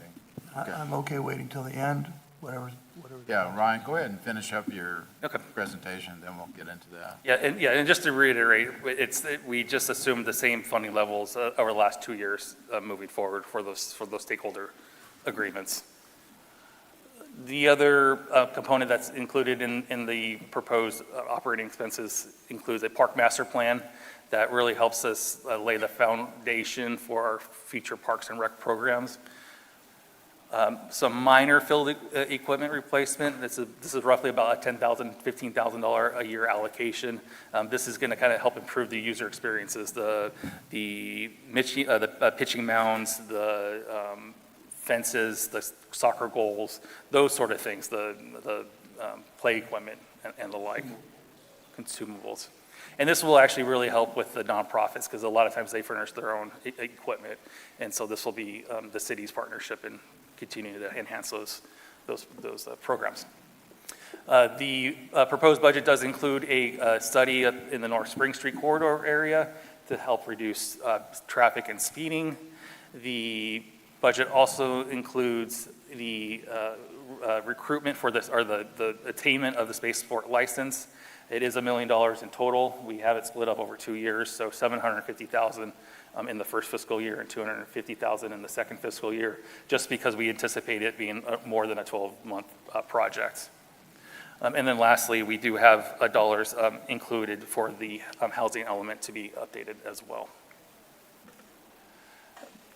Because the cost of personnel is a big driver of the general fund, I know this is a busy chart, but essentially what it looks like, excluding the utilities, it's the full-time equivalent of the city over history.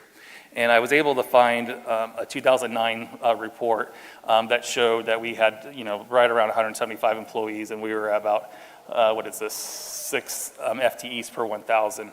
And so because of the Great Recession, this was actually the peak in 2009. So we did significant layoffs and staffing reductions after that. And it really took until 2022 to get to kind of the similar staffing levels as we were back in 2009.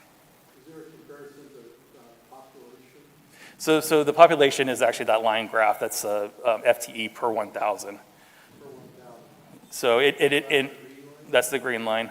And so as you can see, since 2002, we've had significant increases in our FTE per 1,000, mainly because this is public safety is the blue chart. That's the biggest driver that's causing the increases. And that is also because of Measure J20. We would not have been able to increase the FTE count if it wasn't for that text measure. That was a council goal back in the day. And so and even though it was passed in 2020, it has taken 2 or 3 years to finally get that staffing count up and onboarded. Moving ahead into 26 and 27, as Mr. Hewitt mentioned, we are proposing less than 2 FTEs. And I'll discuss that further on the slides when I get to Measure J20 and the police department changes.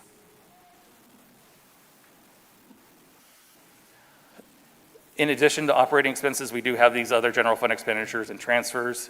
The first one, arts and public places, I forget, I think it was earlier this year, if not end of last year, council was presented an ordinance to reinstate the arts and public places program. That indicated that 0.5% of the TOT revenue collected would go to this program. So all this is showing that about 50,000 is going to be going out of the general fund into the arts and public places program. The next one down is the facility replacement fund. Historically, the city has set aside about $750,000 each year to get at our deferred maintenance of both facilities, parks, and the like. We've accumulated a little bit of a fund balance there. So in the first year, in order to balance the budget, we are recommending pausing that contribution in the first year, using the reserves that we kind of have built up for those deferred maintenance projects, and then next year lowering it down to about $600,000 per year. We do have a little bit of general funded capital improvement projects. So this is not including Measure J20 or I-24. This is just solely the general fund CIPs, and those are limited to only the ADA transition plan. Part of the city's responsibility is to upgrade and continue to implement the ADA transmission plan. So upgrades to curb gutters and sidewalks, upgrades to facility doors and the like. So historically, we've been our goal has always been about $500,000 a year into that program. That's going to be reduced significantly to about $50,000 per year. The other piece of capital improvements that is general funded is stormwater projects as well, and we'll get to that slide here in a little bit too. But we are taking a similar approach as we did with roads, where we're trying to allocate resources more properly of how the project works. So we're designing a stormwater project in the first year and actually going to construction in the second year. Similar to the roads, so that we're kind of constantly in design or in construction. The next 3 are central service funds that the city has, and so it's for all intents and purposes, it centralizes these costs for risk management. And so the graph up here, a little more than 1.5 million, is just the general funds portion of risk management. When we get into the enterprise funds, you'll be able to see those contributions to the risk management fund as well. Similar with IT and fleet, it covers both the maintenance and operations of those programs, as well as the equipment replacement. And that's why fleet is so significant, because that does include our little set aside, tuck aside, so that when a vehicle or a piece of equipment does need to be replaced, we already have those dollars in hand. Now, we did do significant reductions in the set aside. Obviously, in best times, we want to fund 100% of whatever we think of the replacement cost will be in that year. We reduced that down to about 80%. So rather than saving $100 for our future car each month, we've reduced that down to $80 a month, just to kind of help balance the budget, because we don't have those revenues that we had a couple of years ago. Yes, sir.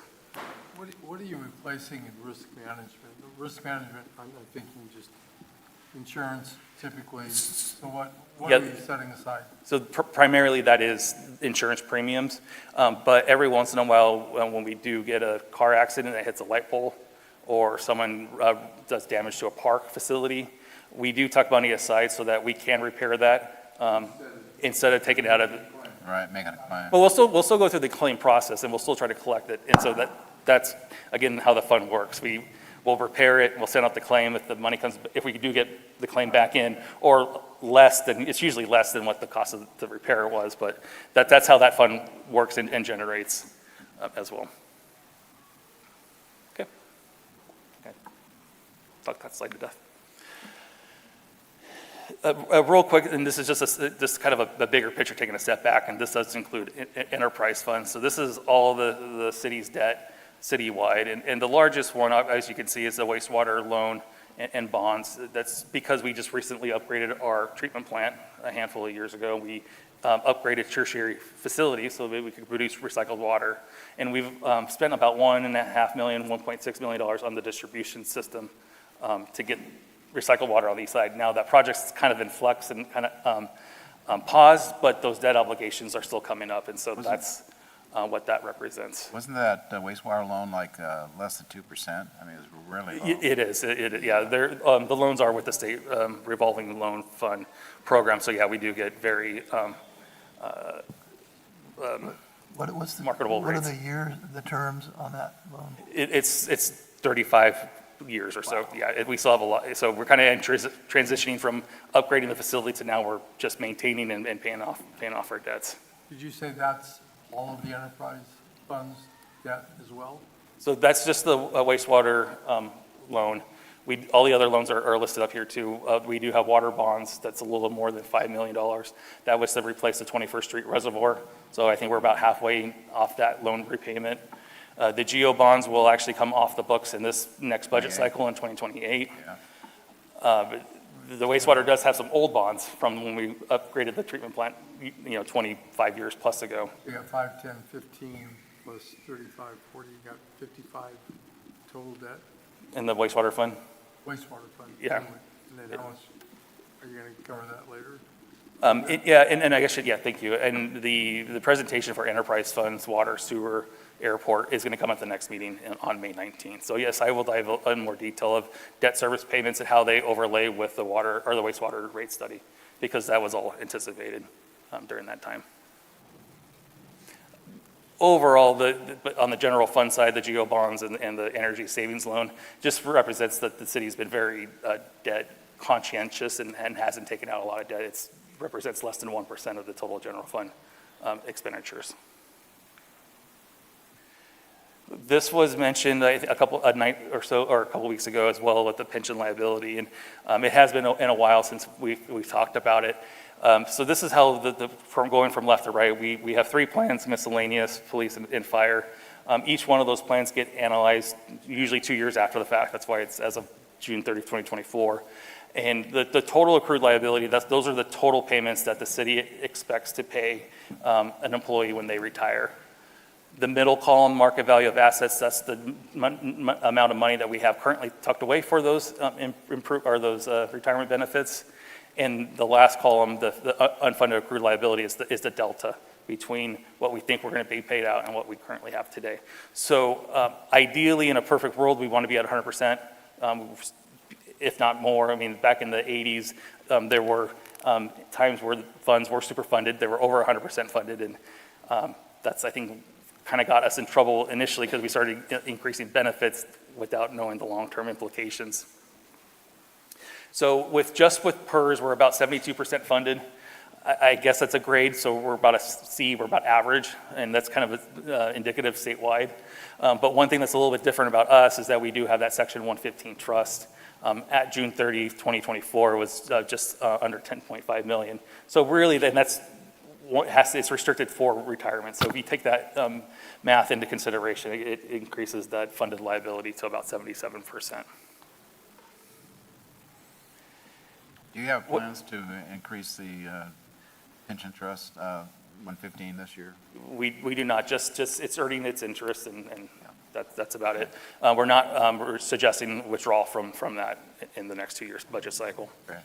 One last point I wanted to point out on PERS, right? A lot of their market value of assets is dependent on rate of return that they get in any particular year. Their goal is currently at 6.8% year over year.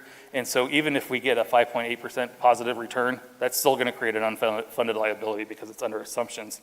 It's been a little bit of a roller coaster over the last 5 years. Coming out of COVID, I think we saw a 22% increase, but then the following year we saw a negative. And so it's been a little bit of a bumpy ride, but we had the Section 115 trust in place so that if it does get any bumpier, we could tap into those funds to kind of help smooth those functions.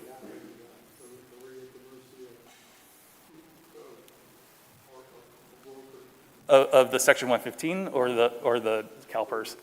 Yeah, CalPERS, it's directed by the state board. Yeah, we have nothing to do with it, yeah. Yeah, and I think and the Section 115 does give us a little bit more local control as well of what investments we. Didn't they give them a little more flexibility in their way they can invest their funds, though? I remember that was at one of our meetings years ago, that they were restricted on, PERS was not allowed to do things that normal other areas could do it, but they released that, and I think that's made it better on the returns as well. Or yeah, it started to get a little political of what, yeah. More risky stuff, yeah. As Mr. Hewitt mentioned, though, the city is in a different fiscal position than most. All of our reserves, our funds are fully, all of our funds have fully vested reserves. So the water fund has the healthiest at about 17 million. A lot of that's kind of earmarked for future capital programs, so it's not uncommon to have a kind of a large fund balance there. But the next two, general fund is a little more than 16 million, and then we have supplemental sales tax fund, which I've segregated it as different fund balances or different reserves, because we are intending to spend down a considerable amount of supplemental sales tax over the next 2 years, but maintain that general fund minimum reserve of 30%. As I just mentioned, the Section 115 trust, it's actually grown to about 12 million to date. So over the last couple of years, we've gotten a pretty decent rate of return on those dollars. But it is important, right? Yeah, we are in a different time than we were 4 or 5 years ago with the growth. I do remember talking to Ty Lewis, the city manager Ty Lewis at the time too, historically we've always seen that 2, 3, 4% growth. We got to this new plateau. It was like, so should we just assume that we're going to see 2, 3, 4% growth? And that just has not been the case. It's definitely been that flat lining. And so that's why we are recommending no additional general fund positions. Those 2 positions that we do mention are coming out of Measure J20, which again I have accounted for separately. Moving on to supplemental sales tax and Measure J20 and I-24. So very similar, I did revenues and expenses of just the supplemental sales tax, and this one has a little bit more of a fluctuation because it has a lot of the road maintenance program appropriated in there, and it takes several years for that to get completed. So in fiscal year 26, that's why you see a big jump up. So we do have over, almost $60 million of appropriate funds in the supplemental sales tax. The vast majority of that is for the roads, and so we just need to kind of get those going. But as you can see, in the first year, we're proposing a pretty good significant decline in reserves, about $9 million. This will take the fund balance down slightly.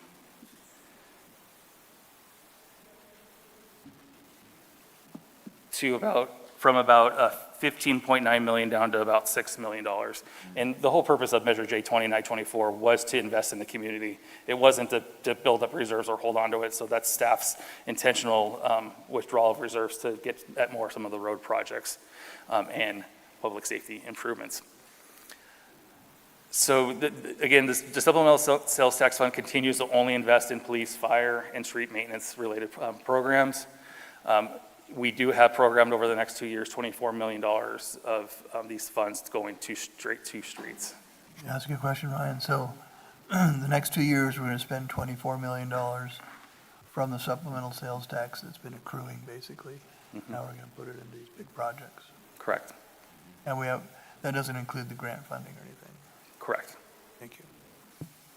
And then just to reiterate what Mr. Hewitt mentioned earlier, this J20 does have a sunset in 2032. We do have personnel on this funding source, and so that is something we do need to address sooner than later. Very specific to the police department, again, we've recommended less than 2 FTEs, and this just, the 2 FTEs that we're recommending is just continues to build the ranks within the department. Within the last 5 years or so, or 5 years ago, we only had police officer, sergeants, and then you have commanders. So you essentially had 2 line level staffs, police officers and sergeants. What we've done here is we've added corporals, which are kind of the senior officers, so it goes in between officers and sergeants, and then we're recommending an additional rank of lieutenants.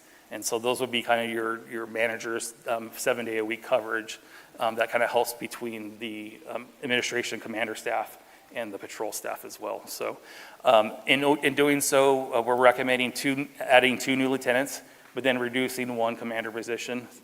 Commander Todd Renner retired late last year, and so we're recommending converting that position to the lieutenants.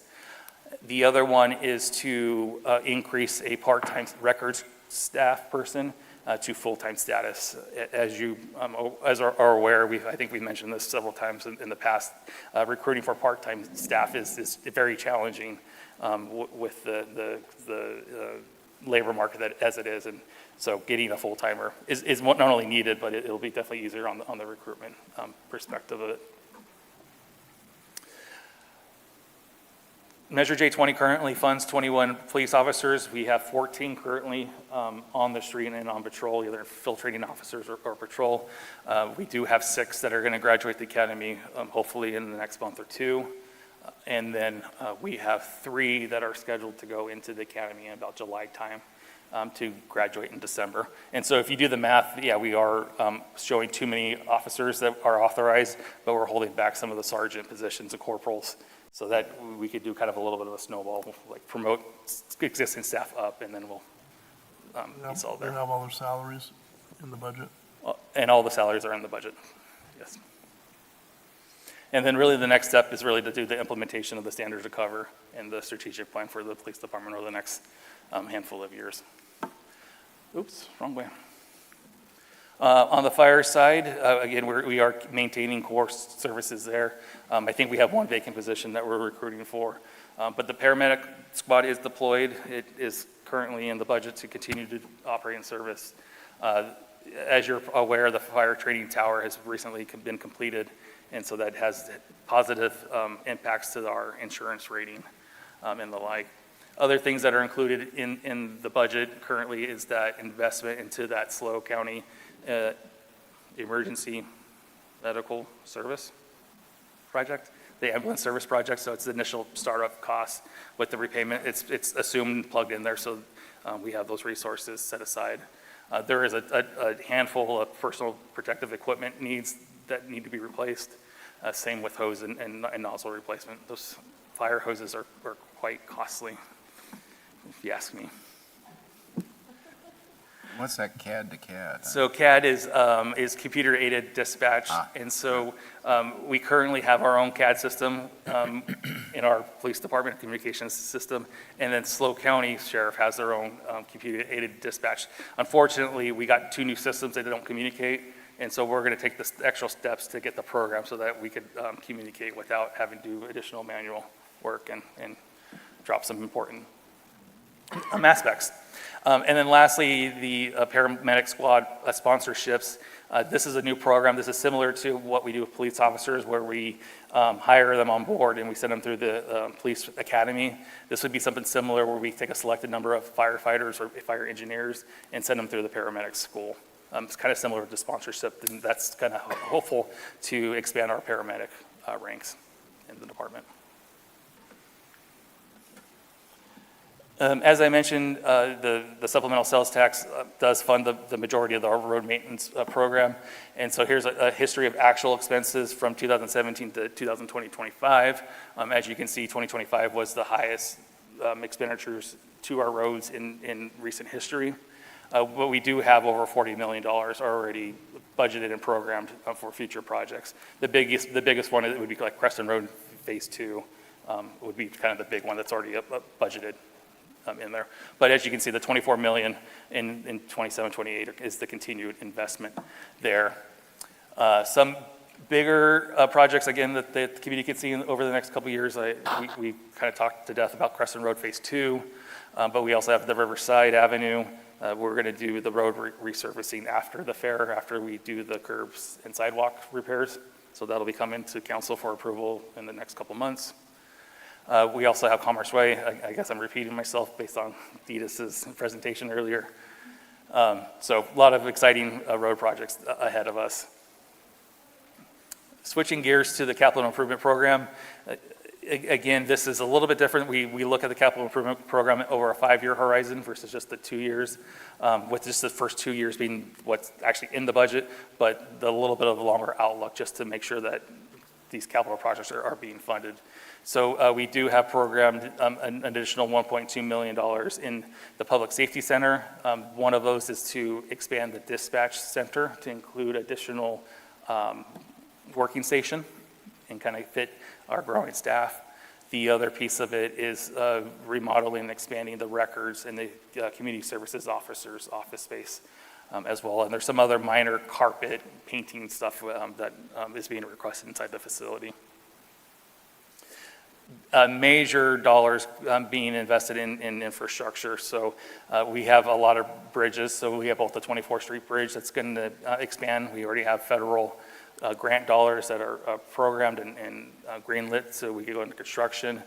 We do have the state-funded Niblick Road transportation. That's, again, another almost $20 million grant-funded project, as well as the 13th Street Bridge and the Niblick Street. Those aren't necessarily on here, but those are also deck resurfacing projects that are going to be happening on the horizon.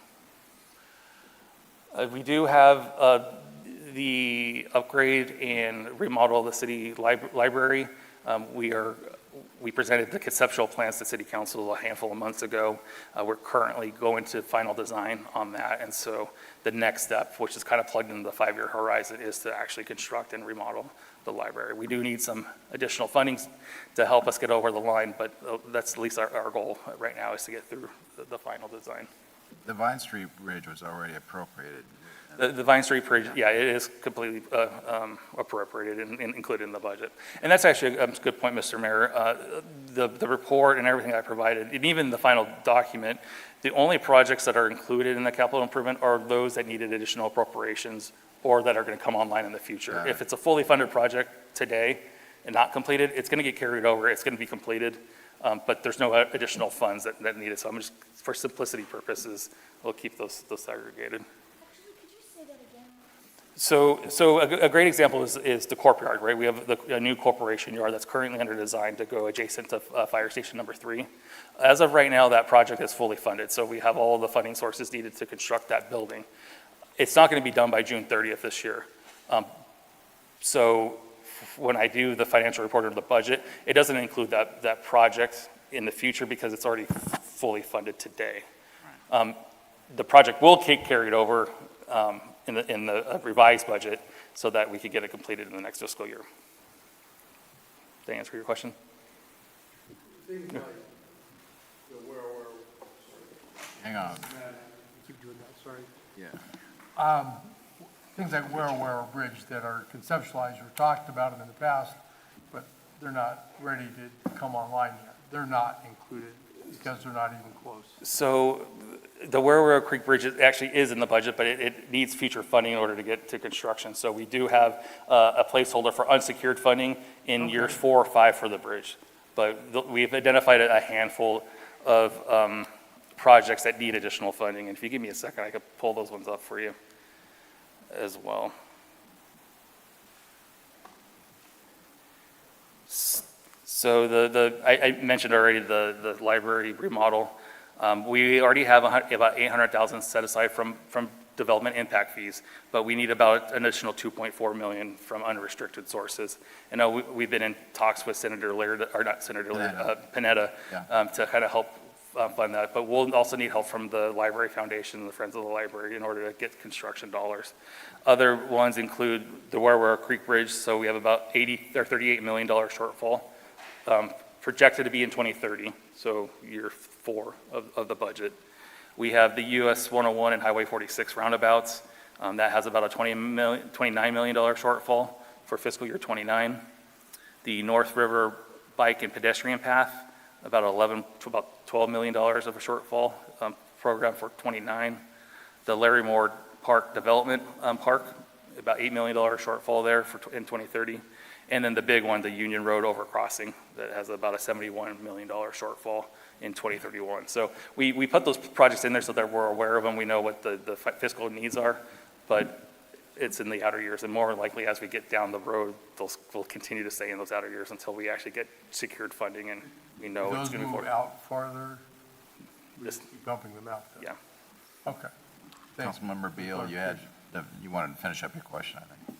Yeah, I think, Ryan, you're really sharp. You really know these numbers, and it's taken me a little while to get my head around them. But I think from a communication standpoint, you do a very, very good job. But I think it needs even a little more explanation, because getting our heads around the year, whether it's spent, whether it's accrued, whether we're carrying it forward, whether there's a gap, whether it's funded, for me, that's not always apparent when I'm looking at a table. So I just say that because also to manage people's expectations, right? So, I say $3 million in the library budget, I'm like, woo! And then I read the fine print, it's not fully funded. No. So for me, and I'm sure other people, I'm not alone, really being clear on the nuance and the specifics of how these numbers flesh out. Even the reserve issue is a little complicated. The numbers don't balance out, and you got money coming and going from these different reserve funds, but people couldn't get the wrong impression on that little, sheet. So I think how we communicate this, and even maybe, I think it's important. I think you're doing a great job, but I also want to make sure that other people can understand really what we're talking about. Sure. So And just for you and the community to understand too, when we do publish the actual budget document, there will be individual pages, so one page per project, that really does break down its funding source, it's the fiscal year it's going to be constructed, and the project descriptions. And so I hope that's the communication tool that the community will benefit mostly from. It's a little tricky at this point right now because we have hundreds of projects that could come forward for a particular proposal, but without knowing a little bit more fine-tuned which ones are going to be in or out, will kind of help with that final document. Along that line, if I might say, another budget that I have to deal with at another level does the same kind of thing, except they have project at its cost, and then they have the amount funded and the amount still unfunded, or the percentage that is funded and what's not funded. That makes it much more clear, much easier to understand. Yeah, and if you do go to page, it's PDF page 10 of the 13 of the staff report, it doesn't necessarily break it down by project, but it does show the proposed funding sources and how much each of those general fund, the facility replacement fund, SB1, the diff things, how they're being utilized. And then the library, last line out of here, is unsecured. So unsecured revenue is But all these are basically numbers in point in time. They all change. That's right. Sure. And please know that, I'm not being critical. I'm just actually trying to find a way that we can be more effective in how we're communicating with people. And I know that this is going to change because it's not adopted and there will be footnotes, but. And then also too, an additional thing, rather than having this community have to read through that 300-page budget document, even though it's my Bible and I love everything about it, we do come out with a budget in brief, which is about a 4, 5, 6 pager that kind of just summarizes most of the information too. Part of this is just practice. You'll unfortunately become an expert at this the more you play with it. I don't wish that on anybody, but eventually you will. It's just a matter of time. But the budget in brief is really the executive summary kind of portion that helps. And then when you see something in there that's That's when you go back to Ryan or Catherine and say, help me understand this, and they will. They're very good about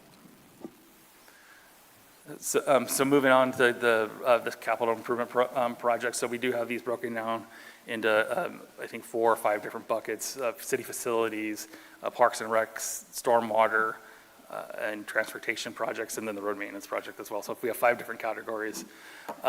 Over the next 5 years, here's kind of the estimated dollars we're going to spend on facilities.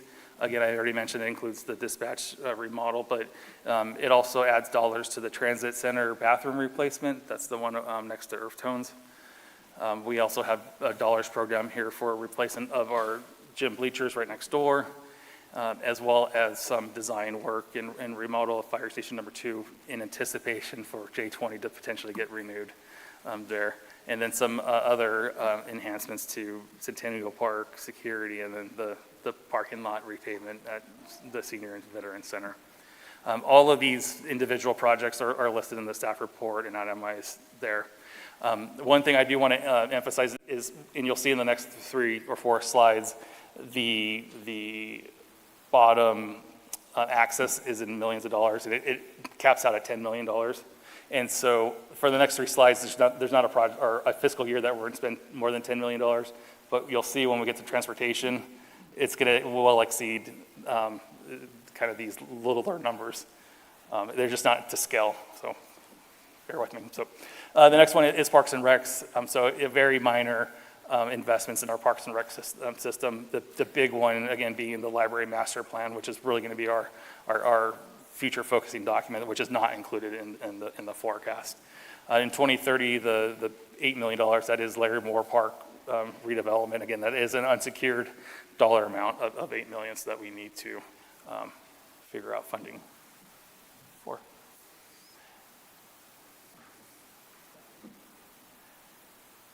As I mentioned earlier, stormwater project, and this stormwater it's a tricky enterprise or utility, however you want to call it, in that it is funded by the general fund. We can't find a nexus to charge customers stormwater discharge, and so that's kind of why it becomes a general fund obligation. But over the next 5 years or so, we're looking at about investments about $1.5 million each year to stormwater projects. Again, that's usually about $500,000 in design in the first year, and about $1 million in construction in the second year.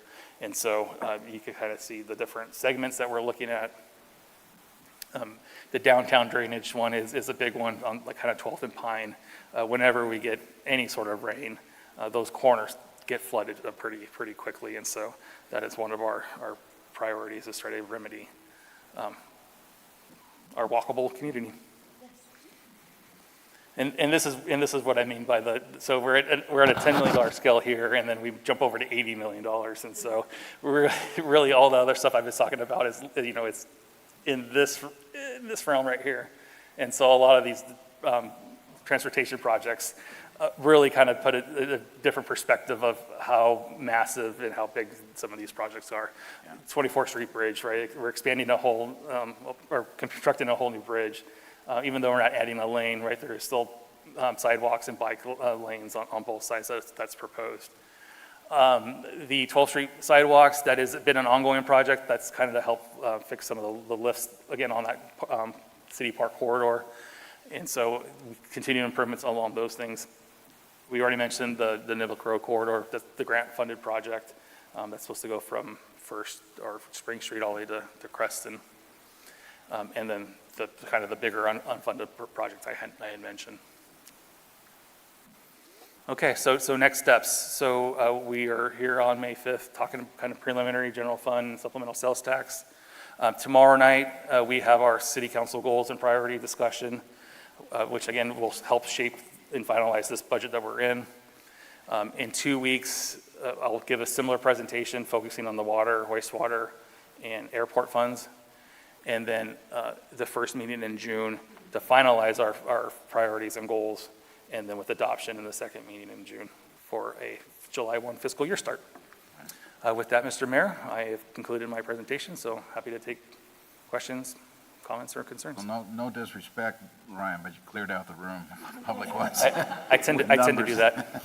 Numbers are always a sleeper, so Okay, questions that we were kind of getting into it, which I think was important. It was such a long, it's important that we get a question when it's happening on the screen, I think. So just keep it brief when we do that. But now we can pick it back up with others. Anybody else? Anything I further? have a compliment.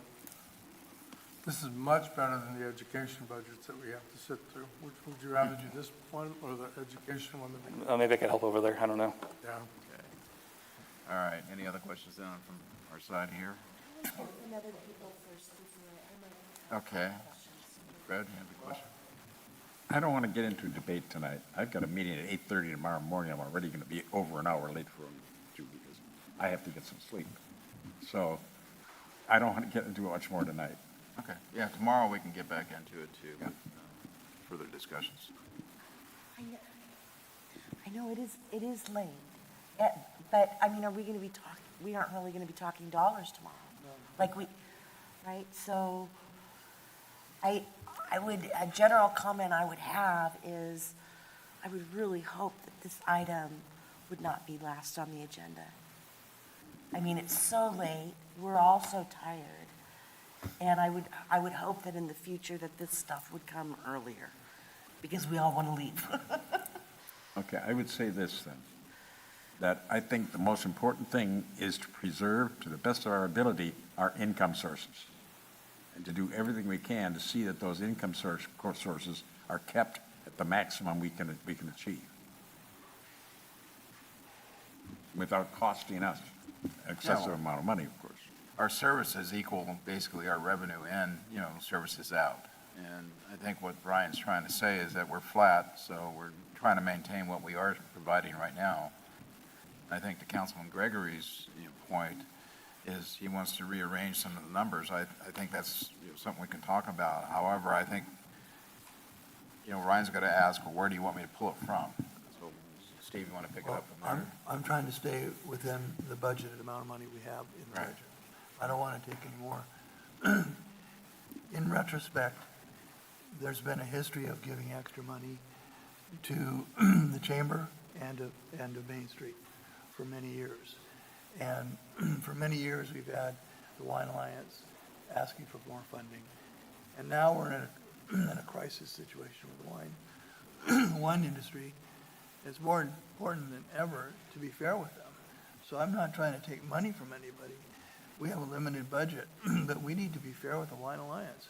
They've been at $85,000 for the last 5 years, and everybody else is getting more funding. And it's just not a smart move right now.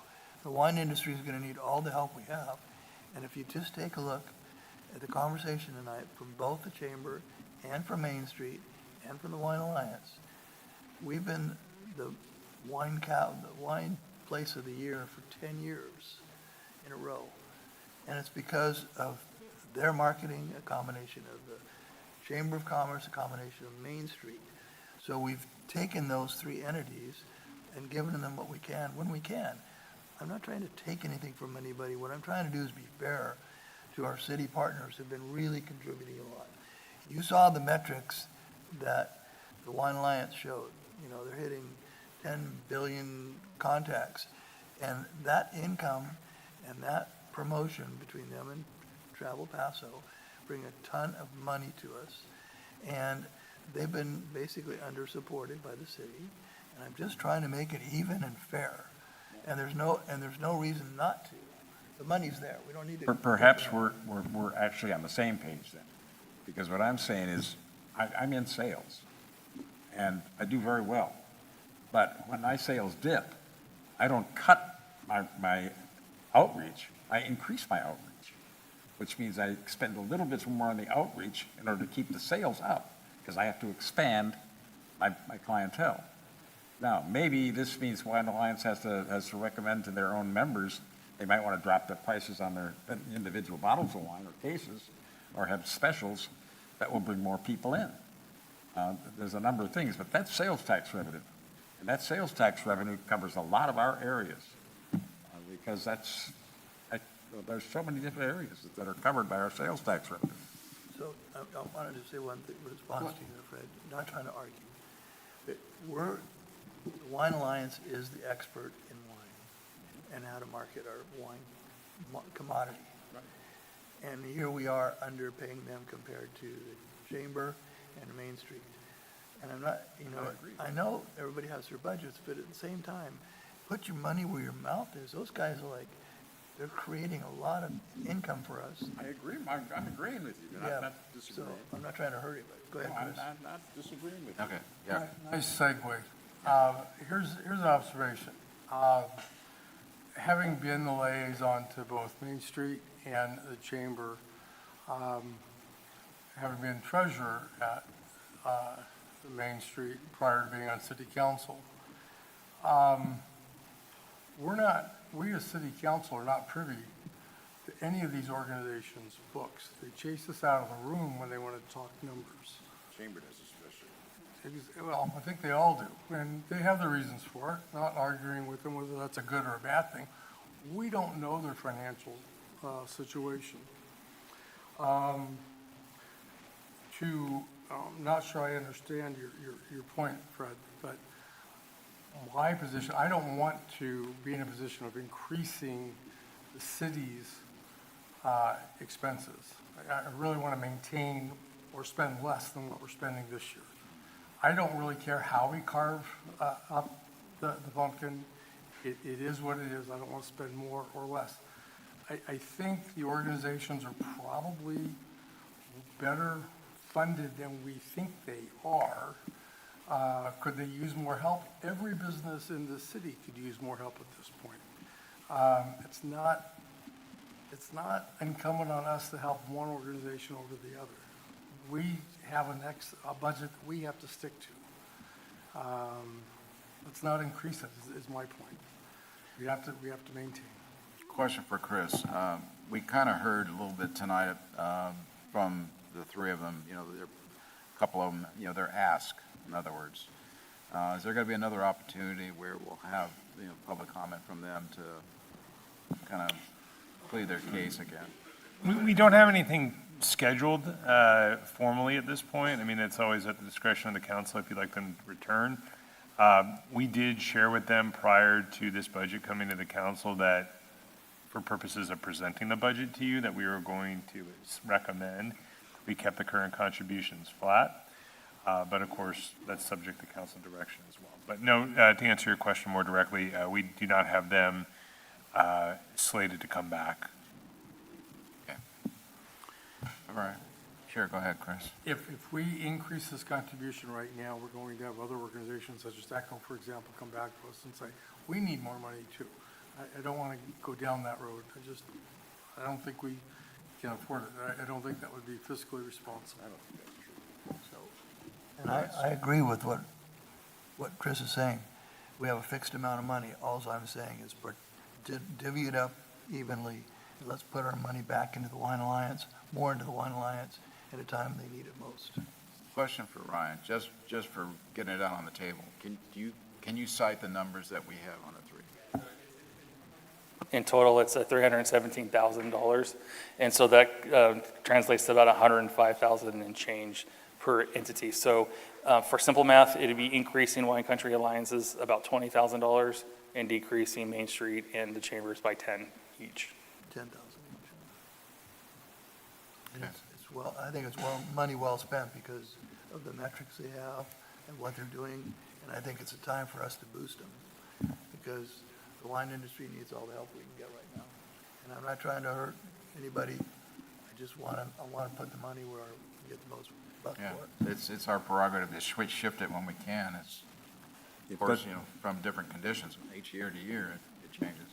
If that's where the majority of the council stands, fine, and I'll go along. But I'm looking at how little when you look at our total budget, and you look at our expenditure for various specific things, the few $1,000s increase that they're asking is really a drop in the bucket compared to our budgets in almost every other area. It's very little compared to what they bring in. A budget is a budget. If you don't hold your line, you lose your budget. The reason that Main Street was, I think, allocated additional funds is that they have a limited number that and we look back to the historic BIA district, where Main Street draws from. they're constrained compared to where the Wine Alliance draws from. And I think that has to be taken into consideration as well. Their budget is smaller. That's just a real tough decision to make. Okay, well, we can get, I mean, direction-wise, we're not really increasing numbers to that category for those three. We're just probably gonna reappropriate or talk about it, different levels for each. So, is there enough direction at this point for numbers tonight? They need to have a concurrence. Why don't we just take a straw vote and see who's in favor of just 105,000 for each group? So balancing, Balancing the existing funding without any increasing. yeah, I'm good with it this year too, if we need to do that. I'm good with it. Yeah. Chris? Okay, I'll go along with that. Okay, so we have general consensus that would probably be what council's gonna wanna see, so. Would that be, Elizabeth? We just, don't forget public comment. Yeah, we got it in a conversation. Yeah, public's gone, but yeah, let's open it up and then we'll bring it back finally. Anyone in the public wishing to make comment on this, please come forward. Yeah, thanks, David. Appreciate the effort. Anyone online? Yes, sir. Linda George. Okay. Linda, go ahead. Can you hear us? Hi. Yeah, I hope you can hear me. I actually have a question for Ryan. Is there do you audit the expenses? This is I think what we pay Echo is $444K a year. I think if you guys divvy that up between the four, I see Echo constantly getting money every day, and this isn't any homeless, this is just your observation. I would like to see how much they are actually getting from donations. The other thing is BBK expenses. I was going to say something earlier, but I chose not to, but I am the queen of mileage. I've been submitting mileage.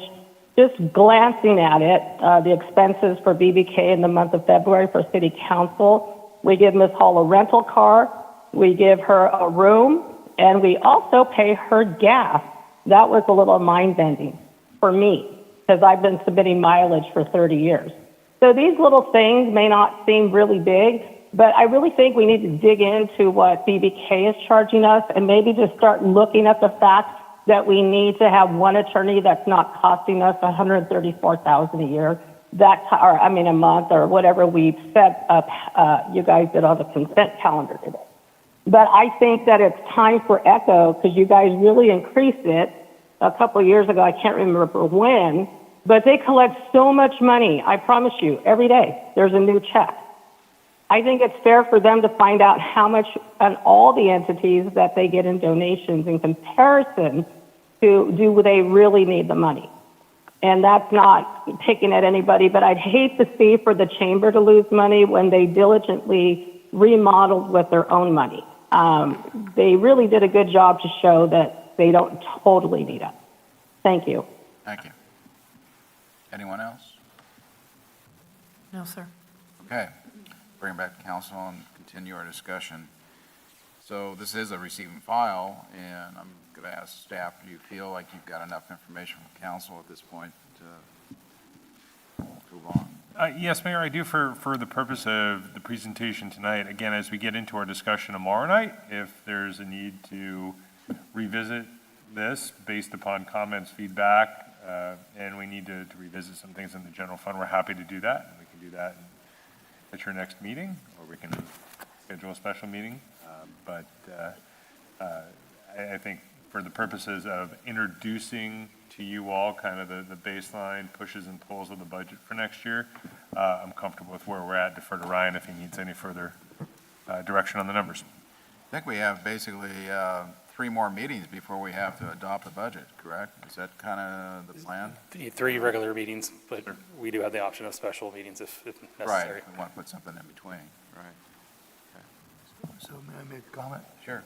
So I think it's really important that I said to set up the framework so we can have a meeting with each of these groups between this budget and next year's budget for them, so that we could weigh the metrics of each of these organizations and see how they're performing for the city.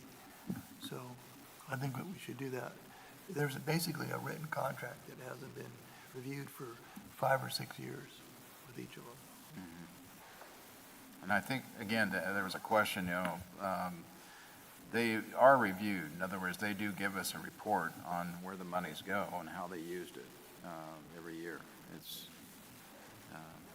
always on their annual report, somewhere, yeah. Okay, then let's move on. Then finally, we have city manager report. Mr. Huot. Yes, thank you, Mayor. 2 items tonight. First, I wanted to recognize the fact that it's the 57th Annual Professional Municipal Clerks Week. So I want to quickly recognize and thank Melissa and Mary for all the work they do on the clerk side of the house, a lot of behind-the-scenes work that rarely gets seen by the public, and also in an election year, some added duties. So thank you to Melissa, Mary, and all the city clerks out there. And then a little bit of breaking news. Earlier this week, late last week, early this week, the state released their annual population estimates. We're always of interest to folks. Pleased to report that the city saw a 1.2% estimated increase in population for a net gain of 374 year over year. This measures calendar year January 25 to January 26. So if you're looking for a new population estimate, it's 31,525. Weren't we the only city that grew, I believe, in the county? You read my script. I thought that was old breaking news. Okay. Actually, Paso was the top percentage or numerical increase in population year over year in the county at 1.2%. The city of SLO was the only other city that increased in population at 0.6%. And all the other cities within the county saw population declines. Anyway, I'll send more information out to you all later this week with all the data sets and all the fun stuff you can take a look at. But it's a state estimate that looks at January 2025 to essentially January 26. So it's essentially like a year in arrears. But yeah, so that's our new population estimate. That number is used for a variety of different purposes at the state level. And we get those updates annually, so I wanted to pass that along, but like I said, I will send you the detail at a later date. That concludes my report. Okay, thank you, Chris. Council business and committee reports. Just really quickly, went to Empty Bowls, went to mentor a youth at Boys and Girls Club. Thank you to the police and fire department for sending your people to mentor a youth. We had a lot of fun with games with, what are they called, the red cups?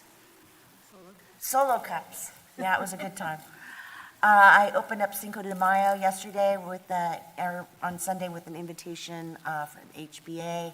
Had a meeting with Ken at People's Self-Help Housing. Coffee with the city was excellent.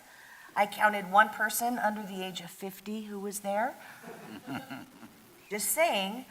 And then all of you know that I was involved with the Lumina fundraiser. Lumina Alliance is a nonprofit that has a number of programs addressing survivors of sexual assault and domestic violence. Just as a little, I was dancing for a fundraiser for their emergency shelter. I want to thank Public Safety. I got you a couple of tickets. We had people come, and I really wanted to kind of reinforce that connection with the nonprofit and police and fire, because obviously it's an important partnership. And then just in terms of numbers, depending on the organization, CDC, 45% of women have experienced sexual violence. That would equate to 7,200 women in the city of Paso Robles. 26% of children have witnessed domestic violence. That would equate to 2,000 children in the city of Paso Robles. And just so you know, Lumina operates both an emergency shelter and transitional housing in the North County. And they're the only organization to do that. So without Lumina around, we would not have a place to transport these people for an immediate safe place. So I want to thank everybody for your support. I was voted fan favorite on Saturday night, and it was a really great opportunity, and thank you for letting me be of service. I think you earned, what, $15,000 for the group? 22. 22,000, there you go. Well done. Councilman Bausch. Just very quickly, I went to the Praga board meeting as an observer. I attended the Paso Templeton Chamber Mixer up at Old Mission San Miguel. Thank you very much to the Mission for hosting such a beautiful location on such a really a pretty evening. Went to downtown Paso Robles Main Street Mixer at the Sandbox. Thanks to Kyle and his crew for being very gracious hosts. On Friday, the 24th, joined several city staff, Wyatt and Helica, Rotary Sunrise, dedicated what is hoped to be the first of many peace polls up at the Uptown Park. Along with Councilmember Strong, attended a very informative 221 regarding some potential change in our cannabis regulations. And then along with Councilmember Beal, attended coffee with the city at Cal Coast Brew. Got a preview from Messrs. Hewitt and Cornell about tonight's budget overview and our council priorities. Thanks very much to Cal Coast Brew for hosting us. I think that's everything I want to share. Thanks. Okay, thank you, Chris. Councilman Strong. Well, basically, I think nothing additional to really report. No, but any organizations. I've had some of the local meetings like Chris mentioned. Mostly it was dealing with the individual members of my constituency and their requests and things that they saw wrong or things that they would like to see happen. And I did convey all of that to our city manager primarily, so that they could be attended to, and I have to gratefully say that he attended to some of them immediately. I mean, it was like within hours. It was amazing. Thank you. Bye. Pro Tem Gregory. I attended Empty Bowls, and I also wrote a check to Chris Beal for Lumina to help her out so she could get her numbers up. And I do have a funny story. I had a constituent call me today, and she was recommended by Panetta's office, and she's in my district, and she goes, I have the worst alley in the city, and I don't want to drive my Tesla anymore on that alley. So her address was right near where I have my house, and the city redid her alley completely on the 24th of April. So I got to call her and say, it's already done. Anyway, so that's fun. And then I wasn't in town for a while, but I will share one thing I learned about the Revolutionary War. So I was in Jamestown and Yorktown, Virginia, visiting my sister for her birthday. And I didn't know that the surrender of the British in Yorktown was the end of the Revolutionary War. This is in 1781. And they surrendered 7,200 Navy and soldiers to a French army of 7,000 and an American Revolutionary colonist army of 6,000. And it ended in Yorktown. I didn't know that, so thought I'd share it. A lot of great history. And I'm glad I didn't live in those times. So. And thank you, staff, for all the great stuff tonight. I mean, Piper and Ryan, as usual, thank you for your clarity for a very unclear subject. So, thank you. For me, I had a couple things actually from the last meeting was airport master plan. We're still working on that. Mark Scandalis and Paul Sloan, we're moving forward on that. Key component to the licensing process with the spaceport. The other next meeting after that was the Paso Robles Groundwater Authority, which we're exploring the D26 way of funding bare bones budget to keep Sigma compliant with the city, and of course the other agencies that are part of the Praga group. So we're still working on that, and more to come. Right after that, then I got on a boat and did the Panama Canal. I've never been on the Panama thing before, where got to see the whole thing. That was quite amazing. I mean, so many people died building that thing, and it was amazing.